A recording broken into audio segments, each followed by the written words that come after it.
Testing, testing. Is this on? Can you hear me out there? Great, wonderful. Hi, I'm Devon, and I want to thank host Eric for inviting me to take over his stream tonight and welcome you to Talking with Famous People. And let me introduce my partner here. I can introduce myself just fine. I'm Corduroy. I'm an arms dealer and a partner here to Devon in helping kids like you make wise choices. Now, I know this is streaming worldwide all over the internet, so no matter who you are, whether you're young or old or whatever, if you're looking for some good advice about making wise choices and not doing drugs and not getting into gangs and crimes and stuff, well, you just look right here to me, Corduroy, and my partner Devon. We're a couple of hip young go-getters, yet we're not getting our nose in the business we ain't be getting it into. That's right, friends. I am not wearing this suit because I want to look fancy. You know why I'm wearing that suit? This suit I'm wearing? It's because I didn't spend the money that I spent on this suit on drugs. And if you spend your money on drugs, you won't have any money for a suit. Just say no.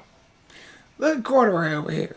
You think those zazzy clothes, that's a hip look, right? You think those zazzy clothes will come cheap? Tell them, Corduroy.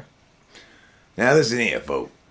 If I spent all my money on, let's say, pep pills, Yellow Marys, Black Davies, and whatever you kids is into these days, if I spend all my money on that, I wouldn't get me no ladies. All right, do I have any more ladies men out there in the audience? Okay, that's enough, Corduroy. I appreciate your enthusiasm, and I'm a married man. Anyhow, as you can see, we can still have a lot of fun, even though we have learned to just say no. And as a consequence, of course, we're not trying to have our fun in ways that are not wholesome. It's like, so what's the least wholesome way you can possibly have fun? Anybody out there in the audience want to share? No? Okay. The least wholesome way anybody can possibly have fun is to do drugs. And I want you to look at this big red sign that we brought here. It doesn't say, just say maybe. It doesn't say, let me think about it. It doesn't say, later on, please. It doesn't say, yeah, give me some drugs. Right? It doesn't say any of those things. Why? Why doesn't it say any of those things? Because all of those things are the wrong things to say. Because it's the wrong position. And it's also, it puts you at risk. Corduroy? Well, let's walk through a little bit of a role-playing game, shall we? Yeah, I'm down to play a role-playing game. All right, now I'm going to be one of the local drug pushers here at the high school. You know, the type with the long hair. Maybe they've got their tattoos. Maybe they've got their piercings. Maybe they're listening to some sort of loud music. Well, you know the type. I'm one of those pushers. And I want you to be a student here and show us how you can deal with somebody like this who's trying to use peer pressure on you. All right, I'll do the best I can. Oh, hey there, Corduroy. It's me, Devon. Look what I have. It's a bag of drugs. Well, where'd you get those drugs from, Devon? Don't worry about that. I talked to some gang members downtown. They put me in connect with a Colombian cartel, and now I get it straight from the source. Oh, that sounds pretty serious, Devon. You sure you won't get in with that kind of guy? Look, the point I'm saying, though, please listen to me, Corduroy, because we're getting off topic here, is do you want to buy some of these drugs? No. Okay, well, that was pretty clear. I'll tell you what, I'm going to do you a special offer because I really want you to do them, and I'm peer pressuring you into doing them. If you don't do them, you won't look cool, okay? Remember that. I'm going to give you a free taste, as they say. You can have the first one for free. No. Wow. Corduroy, you are convincing. I guess I'll just go away now and try to sell my drugs to somebody else. No. Actually, that's where you say yes, Corduroy. Yes. Okay, so what did we learn from that experience? Did we learn that we had to make long speeches to explain why we don't want to do our drugs? No, we didn't learn that. Did we learn that people are constantly trying to sell us drugs? Yeah, that's going to happen to you. If you're a high schooler these days, you get 3 offers for illegal drugs between first and second period alone. Why, you kids these days are so jacked up on crazy stuff, you might as well be born at the pharmaceutical company and then grown at the wacky weed farm and then distilled at the liquor store. That's how whacked out everybody's gotten. I'll tell you. What will you tell us, Corduroy? I'll tell you a story. Once upon a time, a person came up to me and they said, "Hey, look, I got a bag of drugs." And I said, "Whoa there, what you got that bag of drugs for? What you gonna do with it?" And he said, "I'm gonna try to sell it to you." And you know what I said to him? Tell us what you said, because this is pretty important right here, okay? I want everyone to really pay close attention here, because what we're hearing is a common theme. Somebody has approached Corduroy with a bag of drugs. This was a serious moment, a serious choice in his life. He must have been petrified. I was scared. I said, "What you gonna do with that bag of drugs?" He said, "I'm gonna try to sell it to you." But you know what? I thought about it, and finally I told him no. That was the first time I said no to drugs. It gets easier every time, let me tell you. That's a wonderful, heartwarming story, Corduroy. Everybody loved you so much. You were always an audience favorite, your crowd favorite. Well, I'm Corduroy. Also, you are one of the best, most reliable arms dealers anywhere west of the Mississippi. Maybe even anywhere in the world. Well, that's what they say. They do tell me that. Now, for the viewers out there, the one person who's watching this, if you have any questions for either me or Corduroy, we'd be happy to answer your questions. We're here to help. We are life coaches, both of us. We are here to provide you with the important information you need to make good, wise choices in your life about yourself, your identity, your thing, your other thing, and everything else. I also will give you advice. I am a life coach. I've been a life coach for most of my life, except for the period of my life in which I was life coached into becoming a life coach. During that time, I was, of course, being the coachee.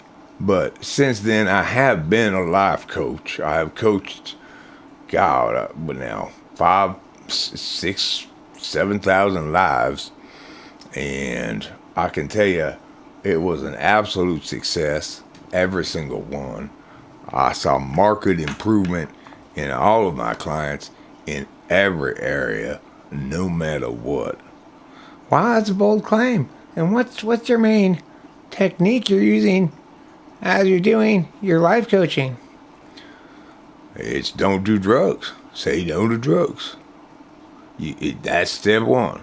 If you can't learn that word when someone comes up to you, and naturally, most of my clients, the first anecdote I hear from them is, "So this guy come up to me with a bag of drugs."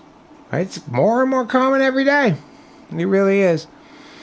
That's why I always tell them, don't say yes, okay? That's the number one problem people have when they're dealing with this, is that they say yes.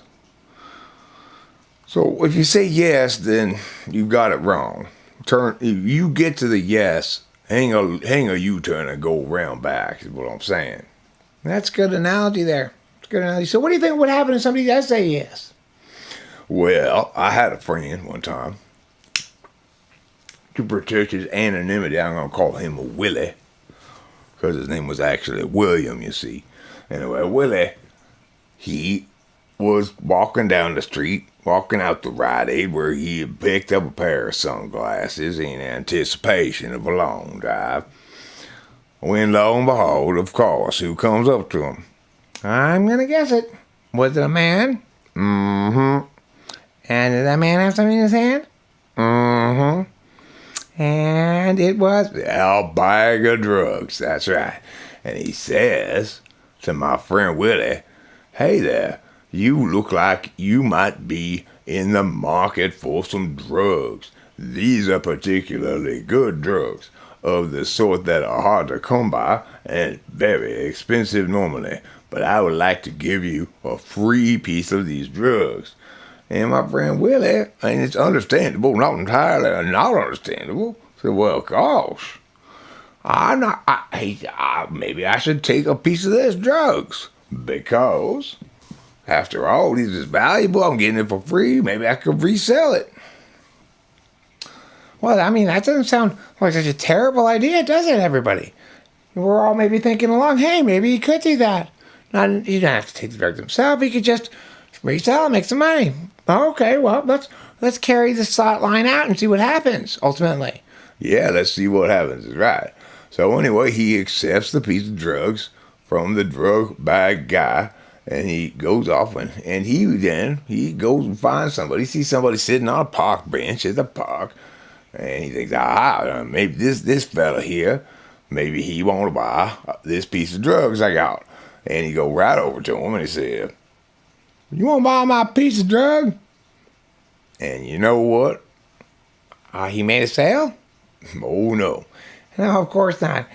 That doesn't happen that way normally. What normally happens is what happened to Corduroy's friend here. Go ahead and tell him, Corduroy. It was an undercover cop, and he was arrested and is now spending the rest of his life in jail. So when I say pay attention to this red sign, I mean pay close attention. Just say no. That is some wise, sage advice. Now, as mentioned, Corduroy and I are not only drug counselors, anti-drug speakers, drug judges, and other such professional roles. We are also life coaches. So if you have any questions for either of us, we'll be happy to answer your questions and provide you the coaching that you so desperately need to live. In the meantime, let's talk a little bit about some of the recent updates and discoveries in the world of life coaching, some of the new techniques being tried out, and some of the old standbys that are still working. So both Corduroy and I go to life coaching conferences at least 3 times a year. They updated with the most up-to-date professional information. And in fact, that's where we met. Yeah, we did. We met at Life Coach Indianapolis 2019. Yeah, that was a fun one, wasn't it? It was a lot of fun, yeah. Anyhow, what was I saying, Corduroy? Do you remember? You was talking about going to the life coach conferences. Well, okay, that's right. So we are highly trained life coaches, up to date with the latest information, the latest techniques, and the latest ways to make you have a well-coached life. So again, for those who are maybe late arriving, just to let you know, we are life coaches as well as anti-drug speakers and advocates for good decision making. Yeah, that's right. We are life coaches. So if you have any questions for either me, Devon, or my partner here, Corduroy, that's me. Please go ahead and feel free to ask. Put them in there in the chat, and we will get to them. We promise. Now, here's the thing. This is the first time that for me, Devon, and me, Corduroy, that I have been able to carry my message worldwide by live streaming on the World Wide Web. Yeah, me too. It's the first time. So this is the first chance we have to get our message out to the world. And we believe, we are advocates, we are passionate men. We believe in the power of saying no to drugs. Yes, we do. How do you think we got to be this successful? Hey, Devon, did you attain success by saying yes to drugs? No, I did not. No, sirree, Corduroy. Okay, so look, we do have a question from the audience, and we want to thank you so much, Mr. Jeremiah Fix. Okay, Jeremiah Fix asks, but how do I get people to stop bitching at me? Corduroy, you want to field this one? It's a great question. I do want to field it. So what I want you to do is when somebody are bitching at you, that just means they complaining, they whining, they're trying to take you down, right? Trying to bring you down. What I want you to do is go out down towards the park and you wait until somebody approaches you. It's going to be a man. He's going to have a bag of drugs. He's going to say, hey, you want some drugs? And I want you to say that, man. No. That's an excellent answer. Excellent answer, Corduroy. Yeah, it is. I'm not entirely sure it really answers the question that was being asked, unless the person who's selling you drugs is bitching at you. Well, that's what I was assuming he was saying. Okay, well, what if it wasn't that person? You want somebody else to be bitching at you, and you want to stop them from bitching at you. What should you do? Well, I'd say, number one, you want to sit down. People don't get bitched at nearly as much when they're sitting down. Number two, you want to stand up, but this will confuse the person who was bitching at you. Number three, you should encourage the person doing the bitching to sit down. And lastly, number four, you should suggest said person is now tired of sitting and perhaps wishes to rise and stand again.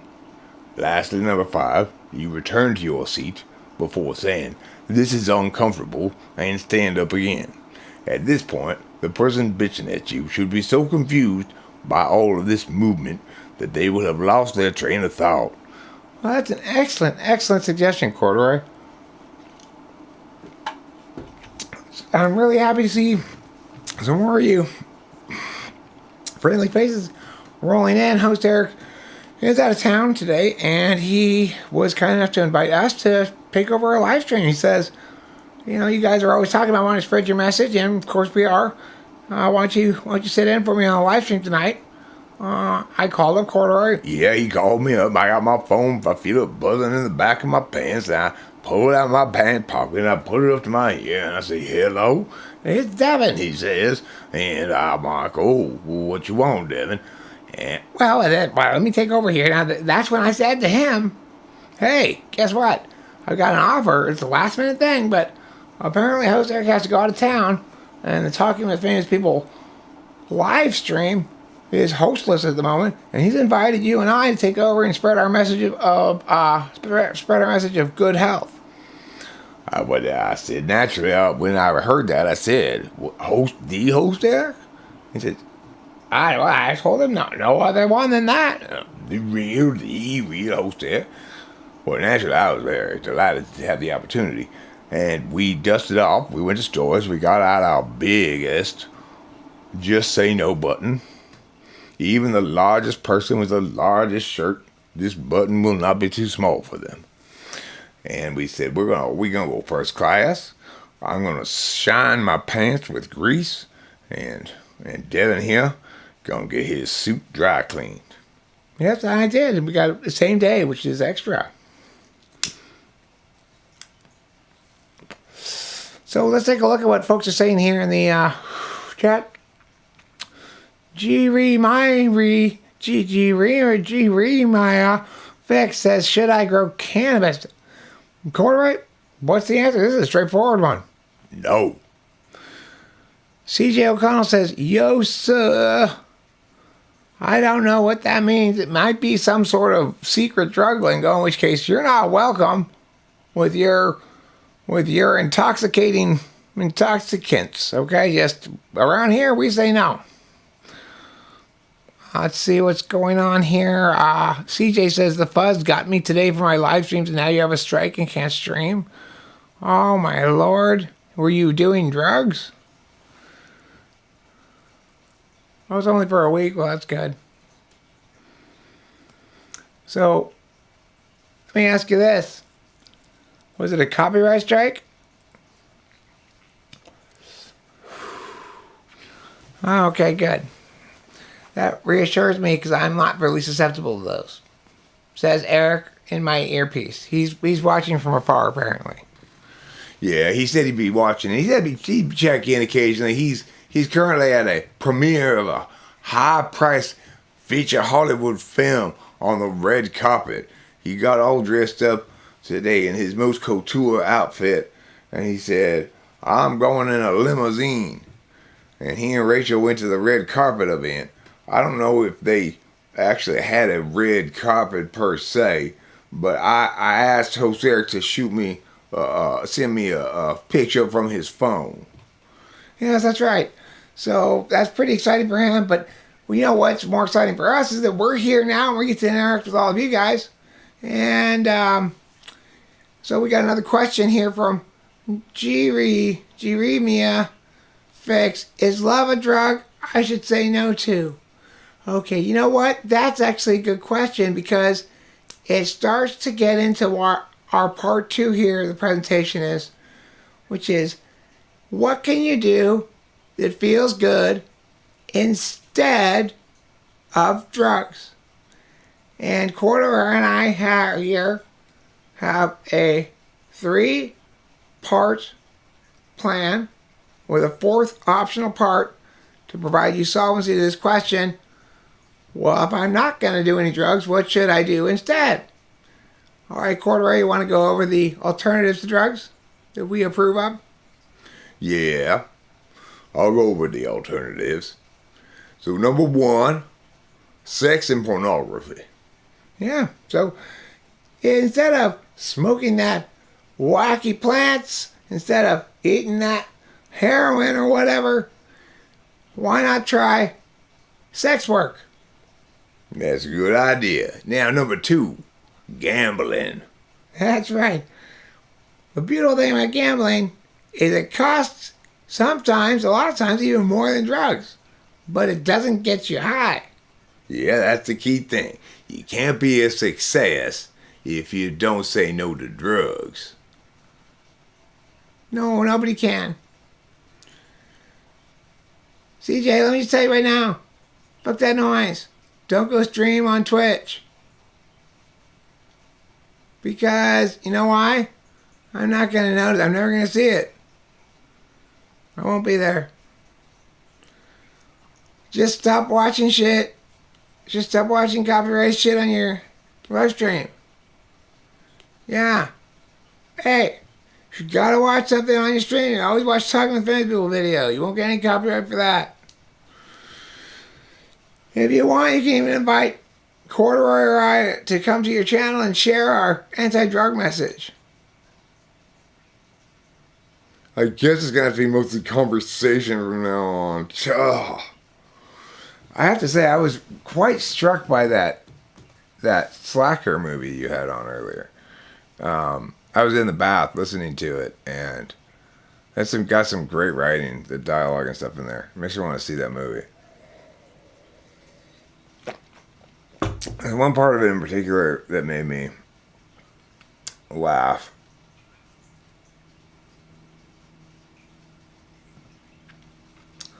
But host Eric, is that you? oh, sorry. Yeah, I got back. I'm sorry to interrupt you guys. Wow, you did ask us to come over here and host this thing. Yeah, I know. That's right. Go ahead. I'm sorry.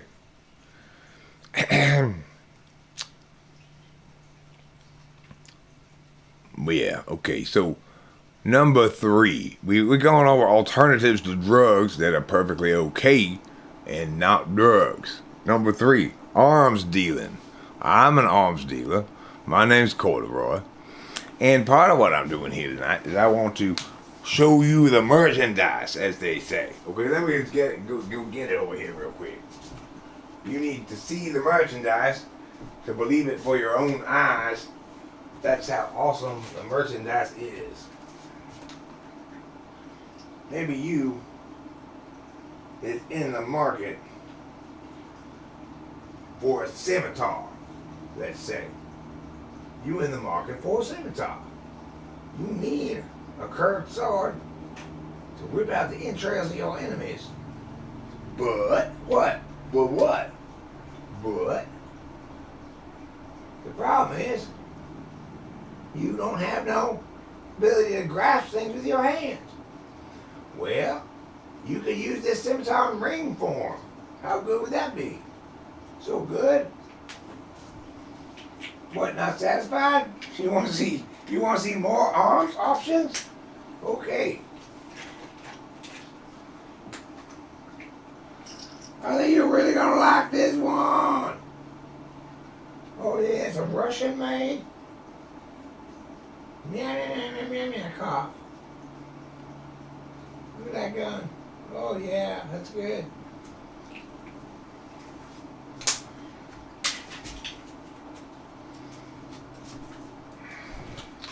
Sorry, Devon and Corduroy. I'm tired of you now. What do you mean you're tired of us? I mean, I'm coming over here. Don't go over there. Yeah, I am going over here, though. But what about us? Just... Devon and Corduroy, shut up. I'm tired. Don't tell me. I won't say anything. They don't tell me to shut up. Why are you saying something now?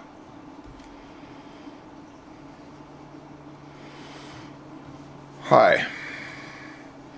I mean, I get it. I'm no Devon and I'm no Corduroy, but I can be kind of interesting sometimes. Hi, Rachel, darling.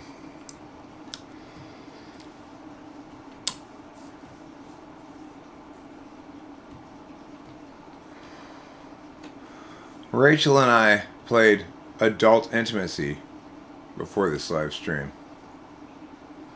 Yeah, that movie's very NE for sure, but you know it's not a kind of when I first heard it, I thought, is that My Dinner with Andre that's being played? Have you ever seen My Dinner with Andre?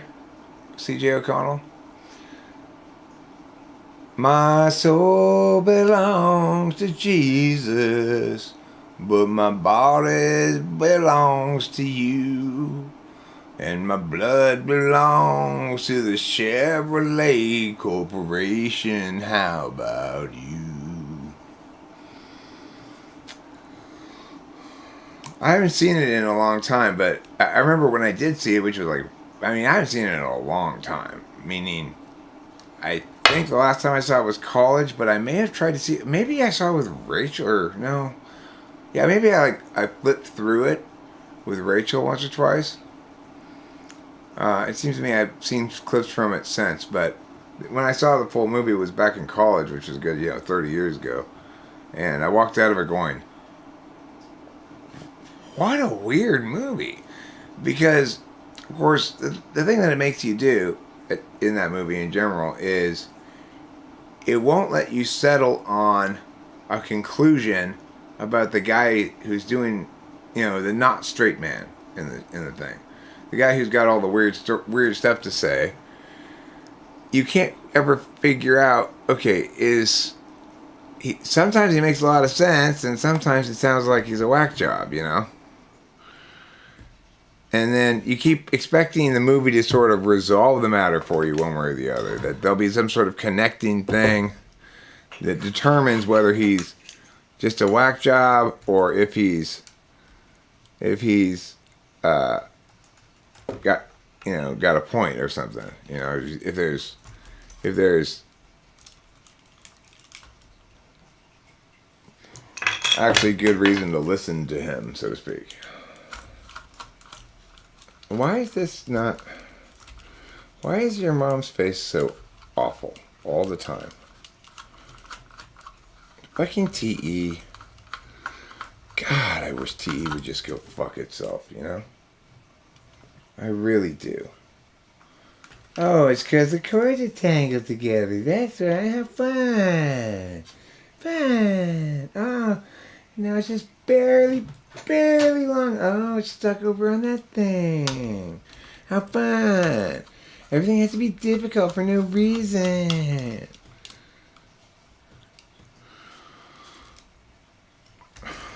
What the... Why are you doing this? Why do you keep... Because it's not quite long enough. I have to move the table back.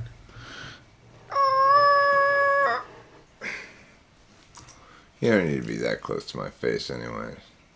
Like, too much Eric face for anybody to tolerate. There.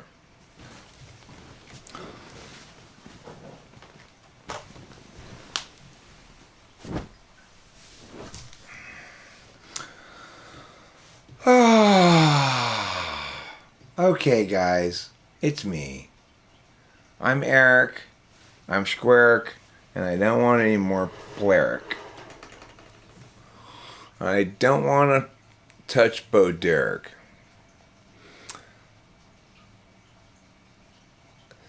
Then the straight man at the end gives his piece where he's like being boring and chill.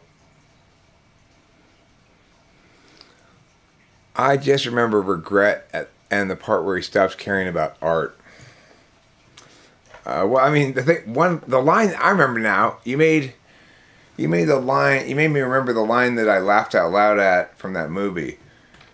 When the guy says, "I'm an anti-artist," it's something like, "I'm an anti-artist." It's not that I'm against art. It's that I'm in favor of destroying other people's art. That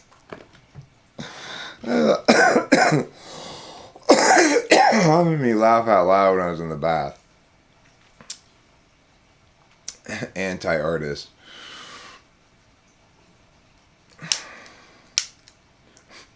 At least it's like, if you're gonna take a position that you're anti-art, at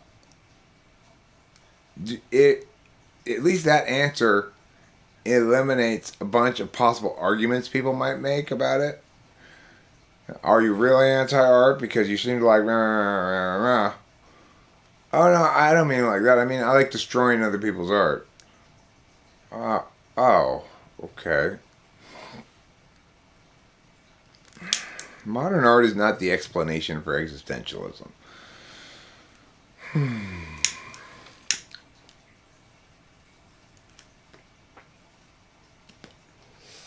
Your anti-Steven Universe art? I don't know who Steven Universe is.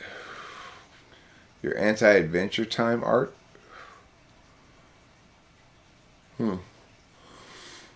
Well, I mean, the thing is,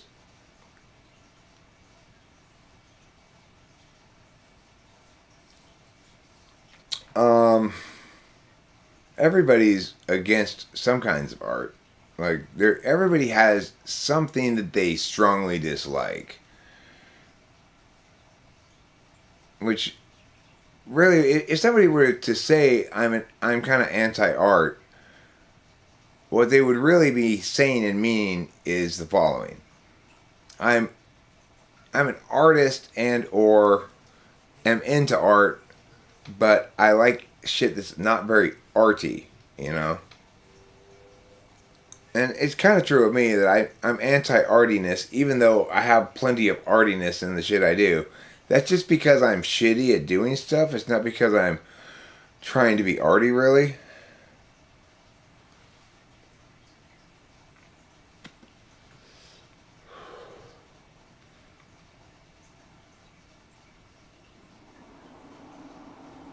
Oh no, you've exposed me. You've exposed me as what? You've exposed my film? Isn't that kind of crazy about that story about the World War II photographer who was with the armies as they were landing on the beachheads in Normandy on D-Day and shot a whole bunch of still images of soldiers on the beach. Multiple rolls of it, right? Of the most dramatic and incredibly historical photos you could imagine. There's one basically like one guy who's been given a camera and his job is to take pictures. He doesn't have a gun, right? And everybody else is fighting.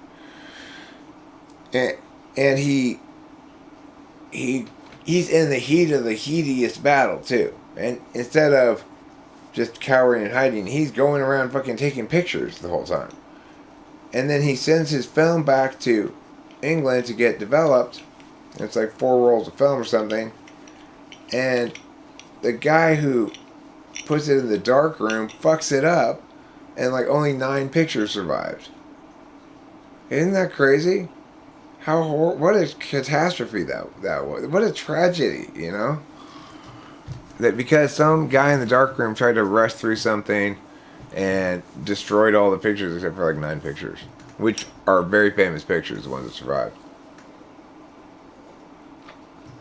And that guy went on to take lots more crazy war photos. In fact, he never could go back to civilian life. He just traveled the rest of his life from war to war to war taking pictures. I found this weird button in my dad's top drawer tonight.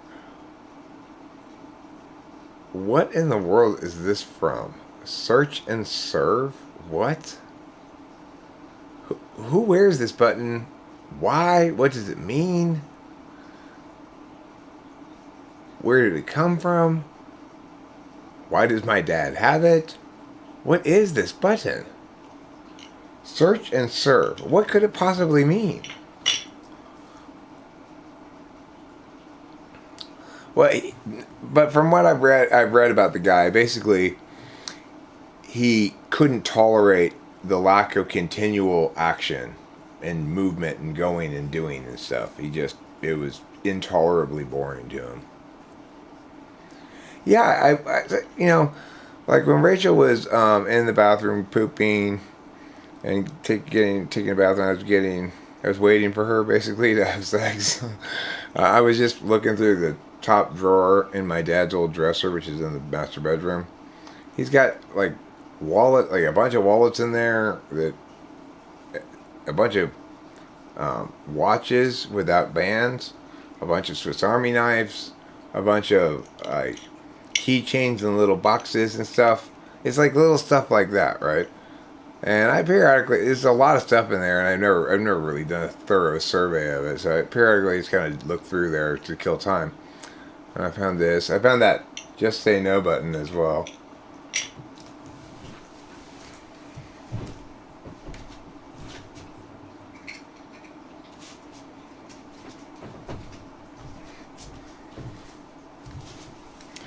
The funny thing about Just Say No as a command is if it elicits a response, you're kind of double bound. No. Wait, are you obeying my command or saying you're not going to obey my command?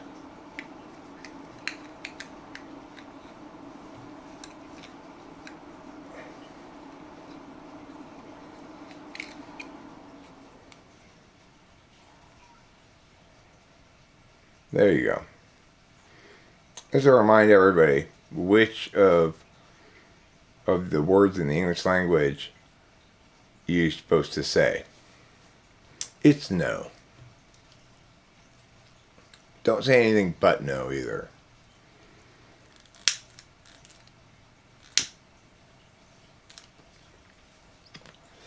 I tell you, when it rains, it pours. There's been a lot of kind of like adrenaline inducing stuff lately. When Eric wants a framework, just say no. Oh, Jeremia.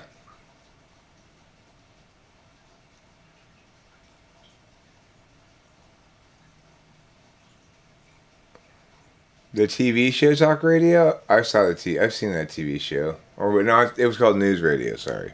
Never mind. So, old pararescue badge? Maybe it is like search and rescue badge. That's possible.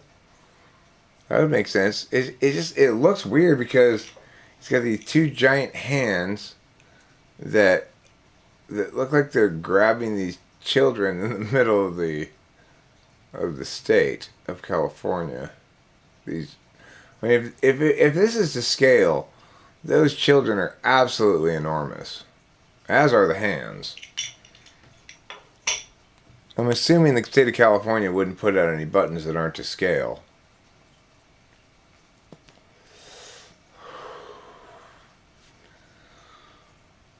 Yeah, I actually saw that one when I was a teenager, which is funny because it's one of his more underrated ones. I still think it's pretty great.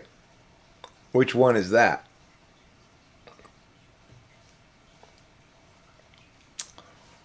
That others may live.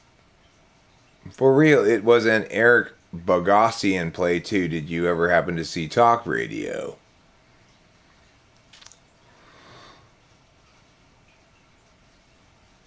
It was Oliver Stone's debut. Oliver Stone's horrible. It's like one of the four Yonko Big Mom. It's like one of the four Yonko Big Mom? I don't know what that is. Oh, it's for special needs kids. That makes sense. My dad was in that field, working for the regional center. That makes sense. Probably a regional center button.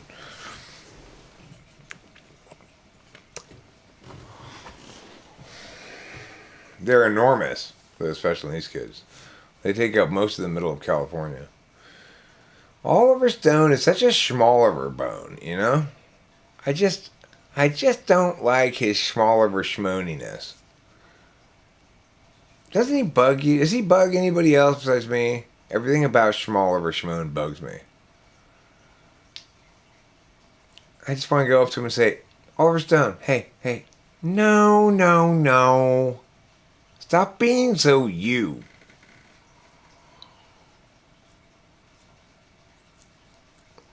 That's what I want to say to Oliver Stone. Can somebody please bring Oliver Stone to my house so I can say that to him? Who else do I need to give a scolding to? Like this, like that. Noam Chomsky, if he's still alive. If I ever see Noam Chomsky, I go right up to him and say, No, you're not fooling me for a fucking second, okay? So don't think you are. You are not doing good work. Let's see, who else do I need to scold?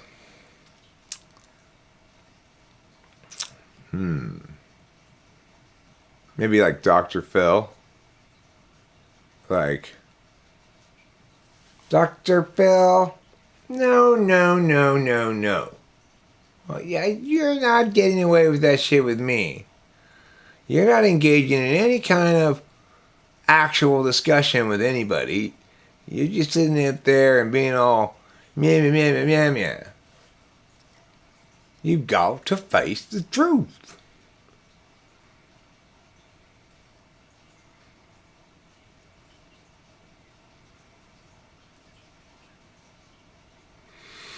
I don't know what you mean by using the judiciary on your opponents. It's like when Caesar Clown was feeding those orphan children drugs to turn them into giants. Is that where the giants came from? Gus Van Sant. I don't know who Gus Van Sant is exactly. He needs a scolding? I'd be happy to scold him for you, Rachel, if he needs one. Gus Van Sant, huh? No. More like Lancome L'Oreal. Is Lancome by L'Oreal or is L'Oreal by Lancome? Find out today at Bed Bath & Beyond. Studio by L'Oreal.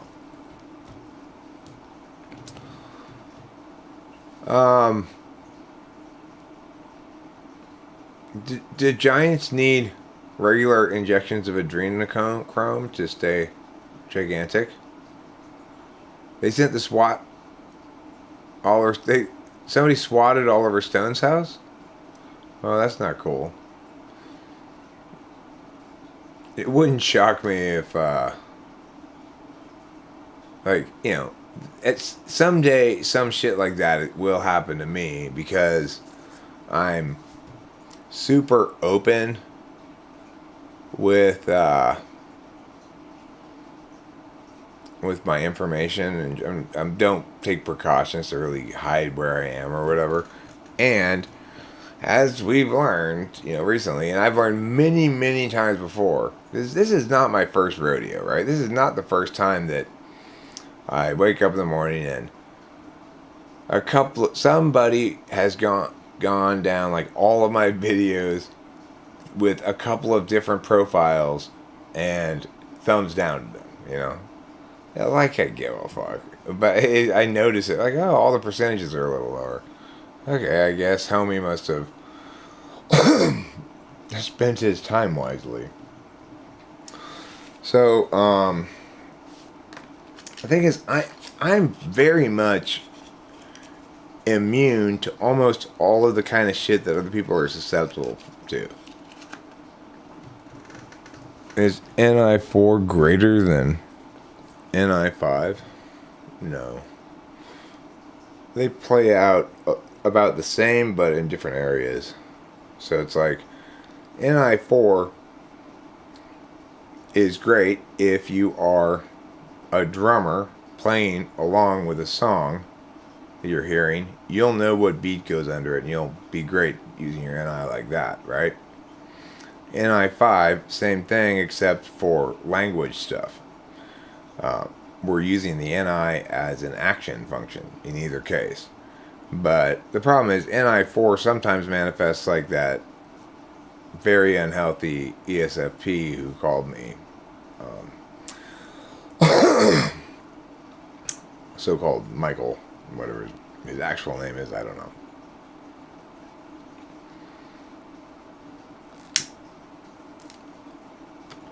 But that is too bad, CJ. That's too bad. I would have been interested to go and see how that went down. So the thing is, I would actually expect that if you were really running some kind of a game, he would have come to your stream and tried to be super cool there and not do anything that would be like fighty at all, in order to convey the message that it's really all Eric's fault. I get along with everybody. That guy fights with everybody, kind of thing. If he didn't do something like that, then his unhingedness is more authentic. Yeah, I do want to hear, though, CJ, what the update is. Well, I guess the most recent engagement with him that could be seen, it was oh, he's mad at Winston's mom and Peter too. Okay, so it must be authentic, I guess. I mean, because if he were trying to do a smart, like, spite monkey attack on me, then he would run the game differently,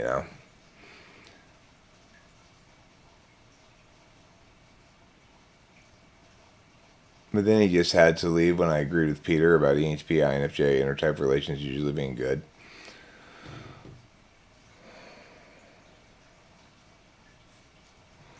It's strange how he reacts so strongly to. It almost seems like he's never encountered TI before, Like, it's not just making him mad, it's surprising him or something.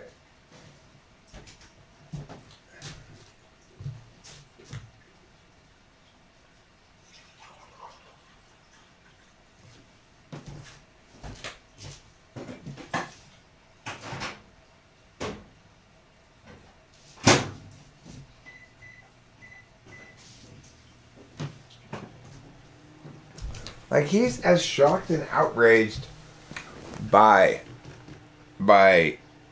good intellectual conversation, a favoring of the truth, and a moral approach to life, as I am by seeing narcissists pull their shit. If that's authentic, how could I outrage somebody authentically that much without doing anything wrong? What's going on there? Because it's not like I did anything to the guy. No, he's neither of them.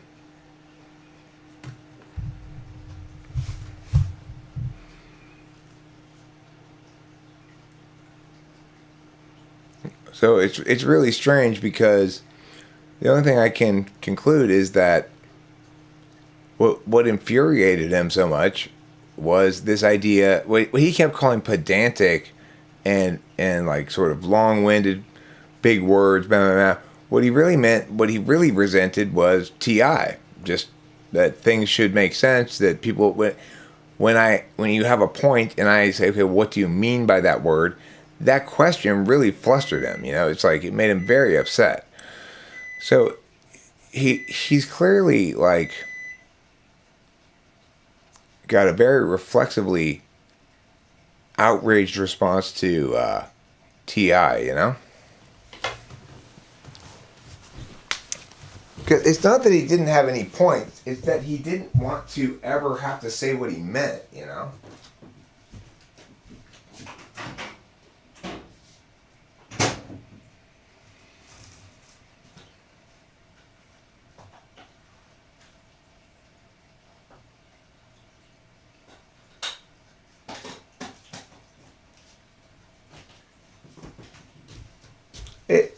It's curious when I encounter things like this. I get the emotion of being mad, wanting to take someone down a notch, and feeling like I'm gonna leave a fucking nasty comment. I get that emotion, right? What I don't get is the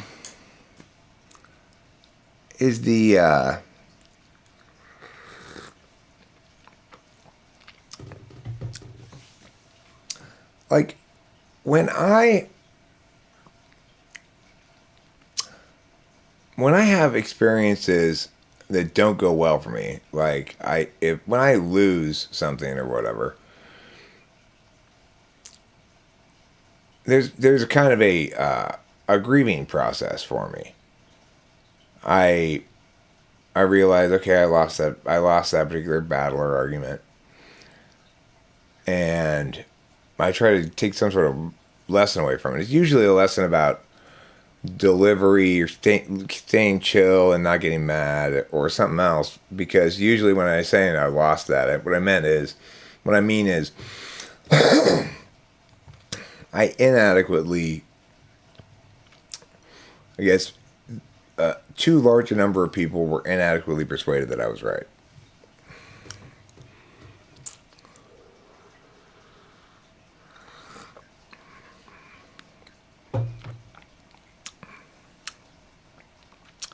Well, Fly Guy, I don't think it was Fly Guy.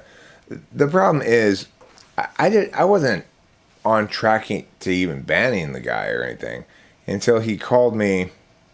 I guess it was last night, might have been the night before. Now it's time kind of is slipping into the future. Anyway, in that phone call, brief though it was, 10 or 15 seconds, he accused me of. He called me a rapist. He accused me of stalking and harassing young women, and was screaming this shit at me. And I was like, okay, you are now getting banned, because it's one thing to try to shit on me. It's another to openly, actively slander me with lies. Now, the fact is, if you say about me that I stalk or harass young women, you are telling a lie about me.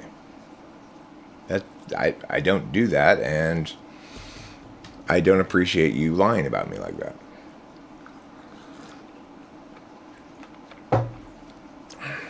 I mean, I know already that there are multiple narcissists who have escaped my accountability attempts out in the world, attempting, when opportunity presents itself, to inject whatever poison into the world they can that will impact me negatively.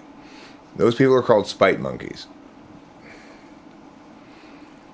No, he got it from Melissa. Those are her words, right? He's basically quoting her, harassing young women, stalking me, right?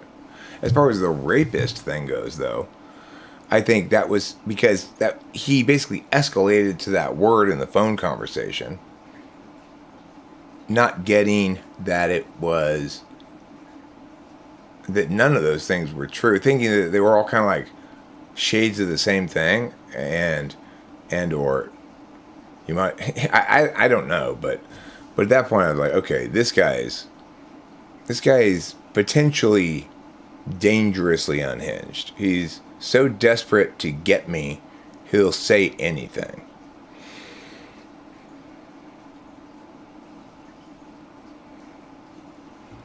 So, and he was really angry when he called. You know, like he could you could the rage that was sputtering out of his voice was crazy. And it's really funny in that video, that 17-minute long video of like Michael versus Eric fireworks. First of all, I'll say that while that video passes by quickly, I've watched it a couple of times. I think 2 times I've watched it. And both times I said, that's 17 minutes already? It just zips right by because it's so intense, I guess, right? But the strangest thing in it is his opening salvo, you know? Which is telling me that I'm going to have to sit there and... No, that was totally real, dude. That's what we're talking about right now is that guy running some kind of game, or is he authentically that unhinged, you know?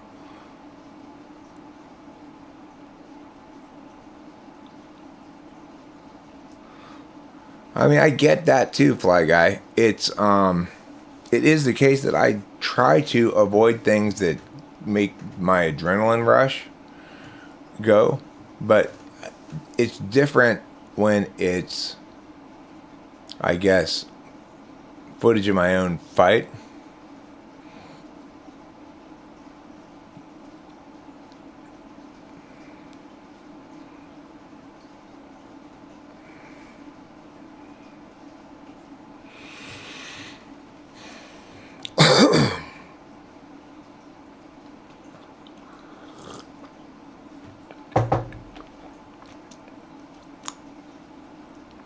He certainly didn't sound like that when he called me at whatever time it was, screaming threats and accusations at me. He did not sound at all like he was having fun.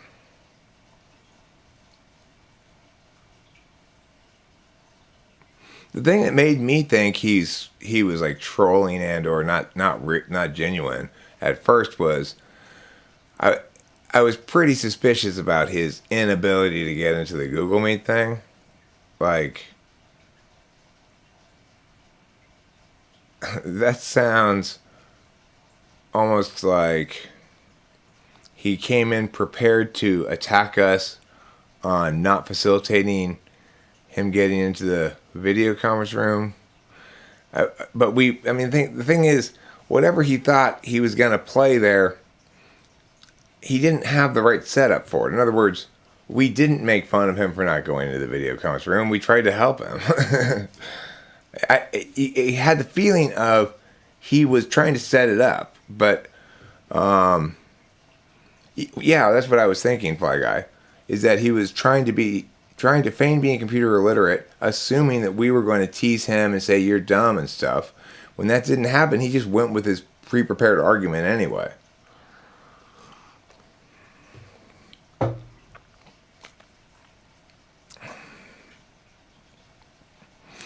I work with a 21-year-old self-typed INFJ Christian that has a conspiracy theory fixation. When I try to deconstruct the flat earth 9/11 questions she asked me, she says, interesting. False mysticism?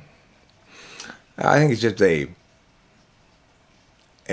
deflection. It's just an FE tool that she's habituated. Like, when she doesn't want to disagree and she doesn't like what you're saying, she'll just say, interesting.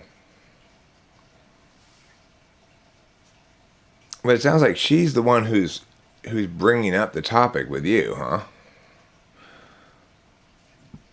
What are you? Do you have a position on 9/11? I would not expect to see flat Earth and 9/11 next to each other, since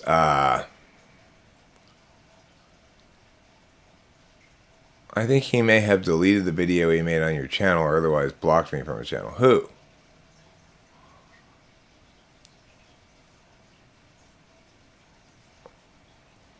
I don't know who you're talking about.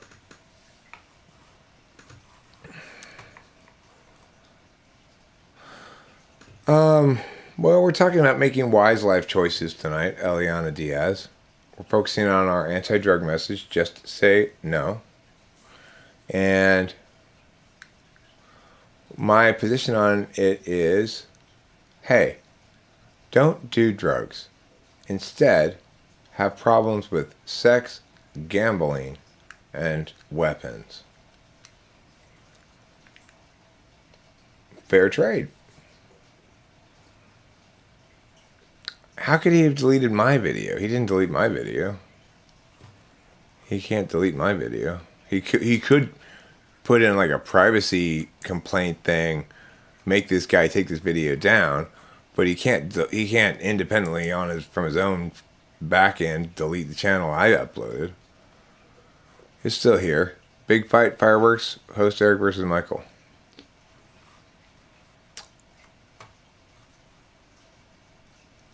How's my Jordan Peterson video doing? It's slow in garnering views, but it does have quite a high like percentage, which is nice. 29 likes, wow.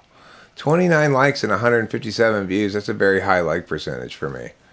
It's got a couple of dislikes because, like I said, it would appear homie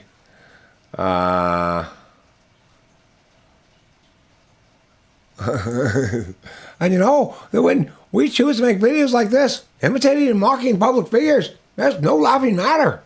It's a bloody big deal, actually. That's great, Oliver Linehan. It's good stuff. It's pretty cool because I actually got it to look kind of like, in the thumb, it almost looks like a real person because the rest of the background picture that I've set that doll in is actually real. And so when you look at the thumb, it looks almost like it could be Jordan Peterson lecturing, you know?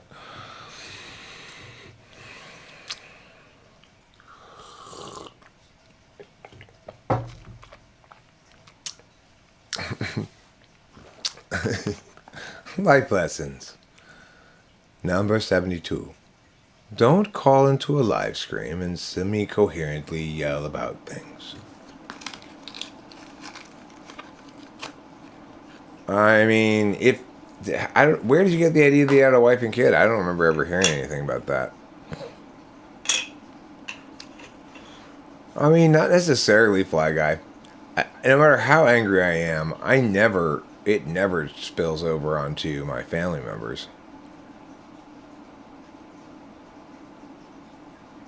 But maybe for other people it does. My anger is directed towards the person who deserves my anger, and that's it. I mean, maybe he was also on CJ's stream, Fly Guy. You may have heard about this thing that you're talking about on CJ's stream. I don't know. But maybe not. Let's not turn the situation into another Chris Watts case. Well, who's Chris Watts?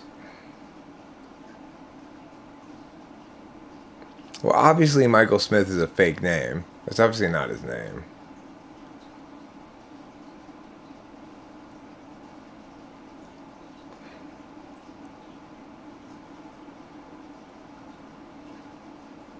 Oh, yeah. That wasn't in the conversation. That was in the chat, huh? I don't remember exactly what he said in the chat. I mean, if he were a regular using an alias, why would that be the first and only time he'd ever wanted to come be on camera or phone or whatever?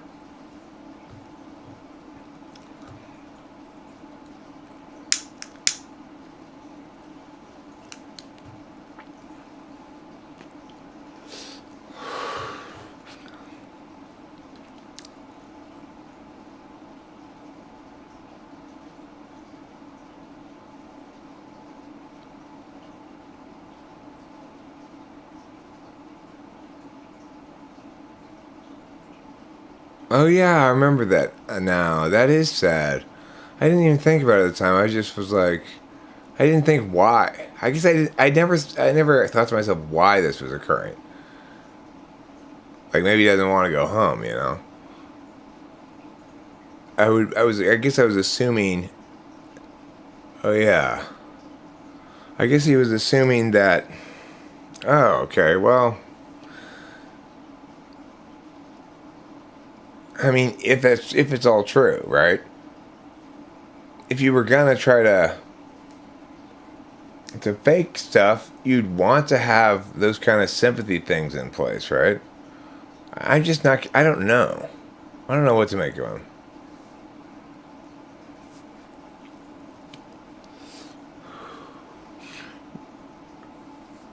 Because you wouldn't expect him to bring up something that's going to make him look like a child abuser. If that's in fact what the message there is. Well, and here's the thing, Eliana Diaz. I don't think he has anger issues. The problem wasn't that he got angry, right? He has honesty issues. Like, I yell at people like that sometimes too. But the difference between that guy and me is when I'm yelling, the words I'm making make perfectly good sense. They're just as strong as arguments as when I'm delivering them smoothly and politely. And I'm sure the same thing actually is true for him. Even if he were delivering it smoothly and politely, his arguments would be just the same kind of awful, right? Like he'd say he has a point, and when asked to narrow that down what that means, he would immediately move in a different direction because, well, okay, it's like here's a sure sign you're dealing with somebody who either is polar TI or 6-slot TI is when you ask somebody a question about something they said and they respond to your question with where are you going with that, that's 6 or 7-slot TI.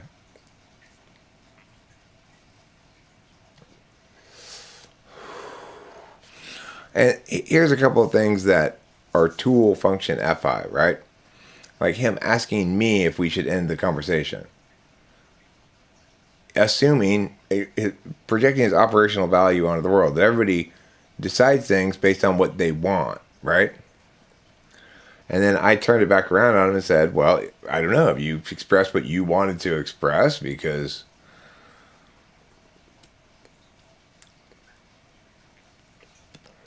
why could the FI not be fourth? Well, because in this particular guy, the TI definitely seemed polar.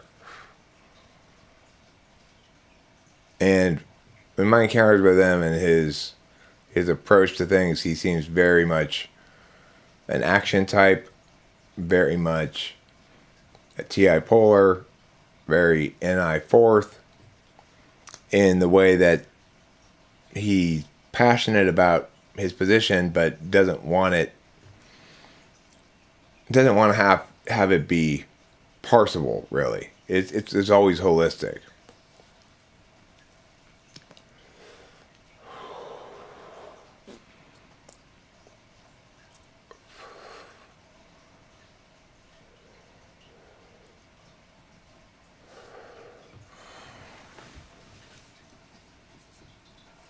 Yeah, well, the other thing is this.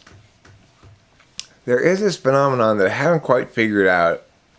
I maybe I never will. But there is this. It's happened my whole life. There are some people who just when they encounter me, either right away or after a little while. When I'm saying he's TI polar, I was being clear here. Not that he was dumb, but that he was actively resisting TI, right? Like, even the most basic kind of TI, like, well, what do you mean when you say fit? Would throw him into a tizzy, place of least resistance. But the thing is, I've encountered my whole life, some people either right when they meet me or maybe it takes them a little while to get there, but soon thereafter, they absolutely hate me. They hate me beyond any possible reason or justification, and they think it's desperately important that I be either humbled or exposed. Like there's certain classes of these people that hate me think I need to be exposed for what I really am, or who I really am. That I must be hiding a bunch of stuff.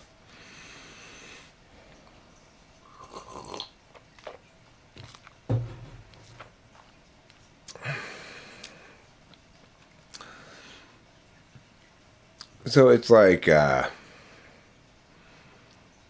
thing that makes me angry, of course, when I'm talking to somebody, is when my words don't seem to matter at all. So like when that guy, it was saying how we were tech elitists because we were making fun of him because he couldn't figure out, or because not everybody can figure that out. And finally I got him to hear what I was saying, which was, I don't know how to help you. I don't consider myself a tech elitist. I don't know how to help you. It's out of my, I don't know how. Instead of, then he just moves straight into his next attack, right?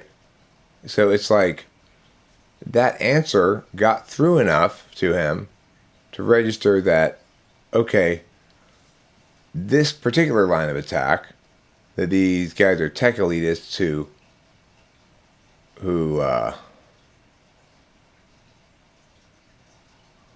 because that was Cal. Call him when he was angry. No.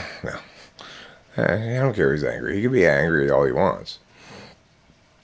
The problem is, it's like, okay, hold on a second. Before we move on to your next attack, you just started with attacking us, me, but not just me in that instance, but us for somehow not letting you into the room. I mean, I'm not exactly sure what the justification was, right? But and I said to him, I would like to help you, but this is beyond my ability. I don't know how. And that seems to respond adequately to his point, but he didn't seem to care, or it mattered to him at all, that he had just falsely accused me of being some sort of exclusionary tech elitist. And he doesn't want to spend any time discussing the fact that he should maybe retract that claim or acknowledge that he was wrong about it or something.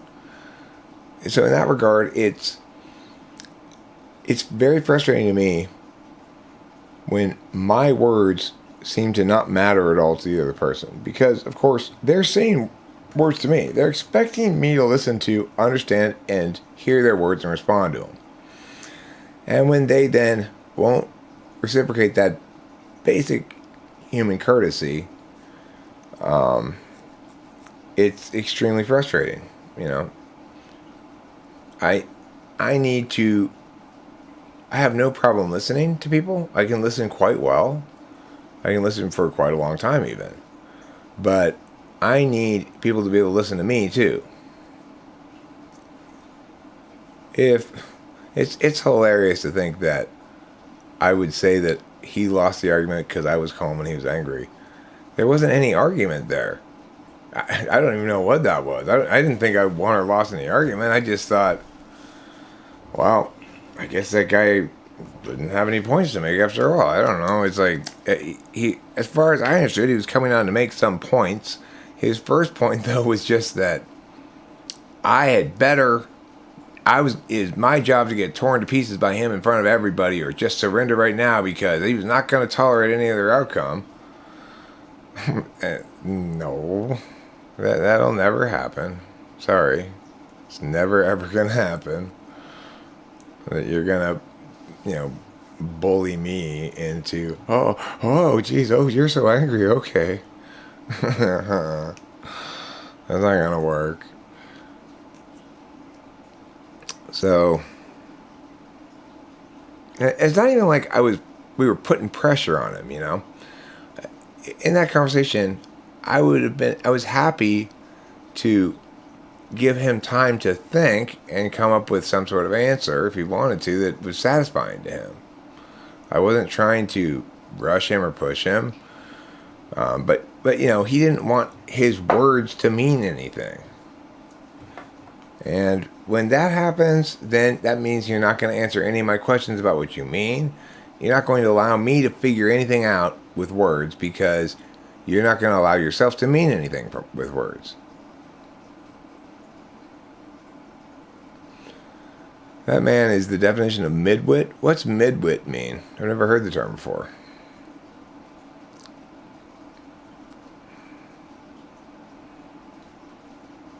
Right.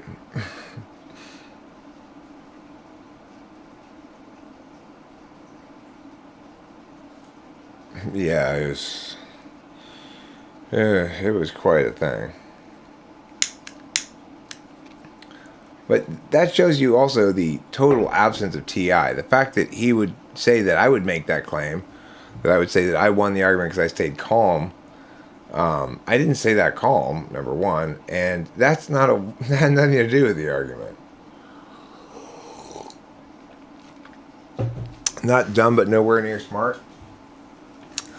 Okay, well then I'm gonna have to disagree with you and say that man's a dimwit. He is dumb. He's not just not TI.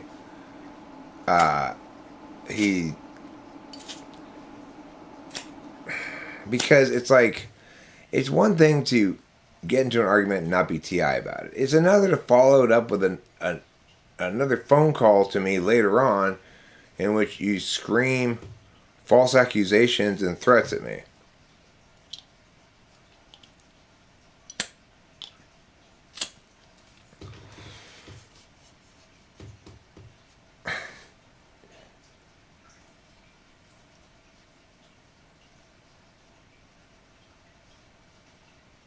Well, no, you got a point there, man. Like God's smart enough to be dangerous, right? It is true that you have to be a certain level of smart to be dangerous, and if you're too smart, then you probably will be not that dangerous because you're probably not that effective. Slash, and also,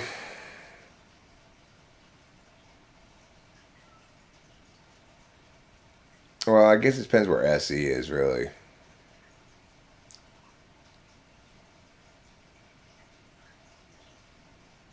No, Jeff Shaw. Let me be clear. There are a lot of people in the world who are like what you're saying here. They who choose to disagree with me, and maybe don't take it very well when that doesn't go well for them, right? And that's fine. That's totally the case. But for the entirety of my life, I'm telling a story about my life experience that stretches all the way back to my childhood. That's occurred on multiple occasions with multiple people, and unfortunately, to be correct about this point, you actually have to have some access to the actual data that's relevant, namely my life experience. Since you have none, there's zero chance that you're right about it. Okay? So anyway, yeah, even since childhood, there are some people who absolutely despise me. As an adult, I've come to see that most of those people who are true spite monkeys they also suffer from what I call accountability avoidance disorder, which is, I think, the better description of what people generally call a narcissist. When people call somebody a narcissist, if they're correct in calling them that, if they're correct in pathologizing them in that fashion, then it's because that individual has accountability avoidance syndrome, which is a term I made up. I'm not saying it's in the DSM or something like that, you know. But that's how it always plays out, right? It's how it always plays out. So the thing is, I mostly think the people who end up despising me are probably people with accountability avoidance disorder, because they can just sort of tell right away that I'm not going to let meow slide, whatever it is. And sometimes that gets me in trouble. I try to not let meow slide. It turns out meow is totally fine. And I have to be the one who's humbled, right? But they know that I'm gonna err in that way, in the proactive way, rather than in the letting shit slide and be swept under the rug way. I think for people who are defending a deeply insecure core self, the idea of being held accountable is somehow, they view it as extremely violent to them, you know? Have you ever been to a Mensa meeting? They're pretty lame. I don't think I qualify for Mensa. I'm not that smart, you know? Everyone who doesn't like me is mentally damaged. No. I'm not talking about people who don't like me. I'm saying I've encountered on multiple occasions, but not myriad, throughout my life, a small percentage of people who genuinely, directly, with no reason whatsoever, actively hate me and would like to direct spite towards me. So we can operationalize these definitions in a meaningful way. If somebody's spiteful, it means that they try to do harm to you even though it does them no good. So there's a net loss and total good, right? It costs them time and energy to do it, and it doesn't do them any good, but they want you to experience suffering. So when people spend a lot of their time being spiteful towards a person,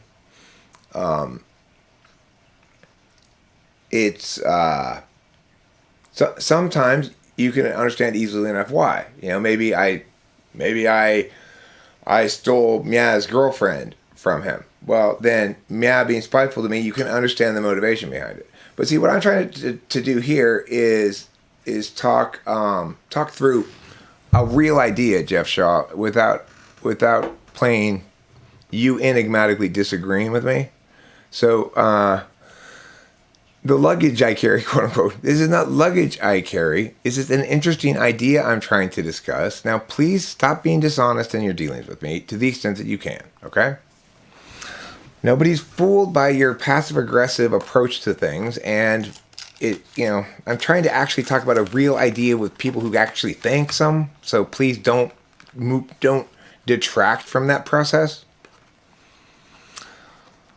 I mean, the thing is, if you were offering counter positions that had any legitimacy and or were honestly and meaningfully arrived at, rather than simply the first thing that you can do to undermine Eric's legitimacy, then I would absolutely be interested in hearing it. But we both know what's going on. So, it's like, I hate it when people think they're fooling me, because it's like, never in a billion fucking years.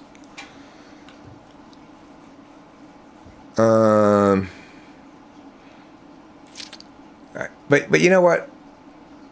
The luggage you carry is not theirs, though. You're right. The luggage you're making me carry is your luggage, so why am I carrying the weight of it? I'll put you on timeout, that way you can figure out how to carry your own luggage while you're sitting on timeout. And then when you have figured out how to carry your own luggage and are willing to talk like a decent person and a grown-up and not full of shit, not all disingenuous and passive-aggressive, then we'd love to have you around, I'm quite confident that when you're not just expressing your own bitterness, that you've got plenty of interesting things to say,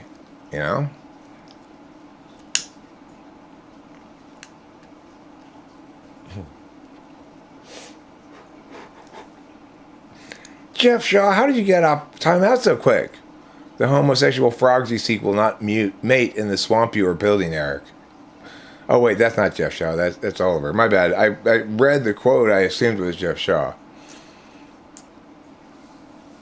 Nexus, that's not a bad start. The tree you climb is not a tree, but this would be better.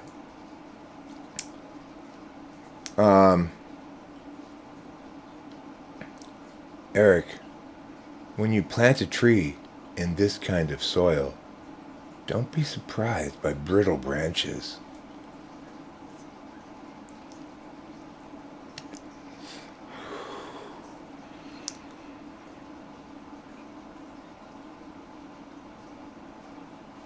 CJ O'Connell says, lol, Eric, you hate that shit. You always get mad when Leaf Trimmer says that kind of leaf trimmery shit. I know. Because it's like, okay. It would be fine if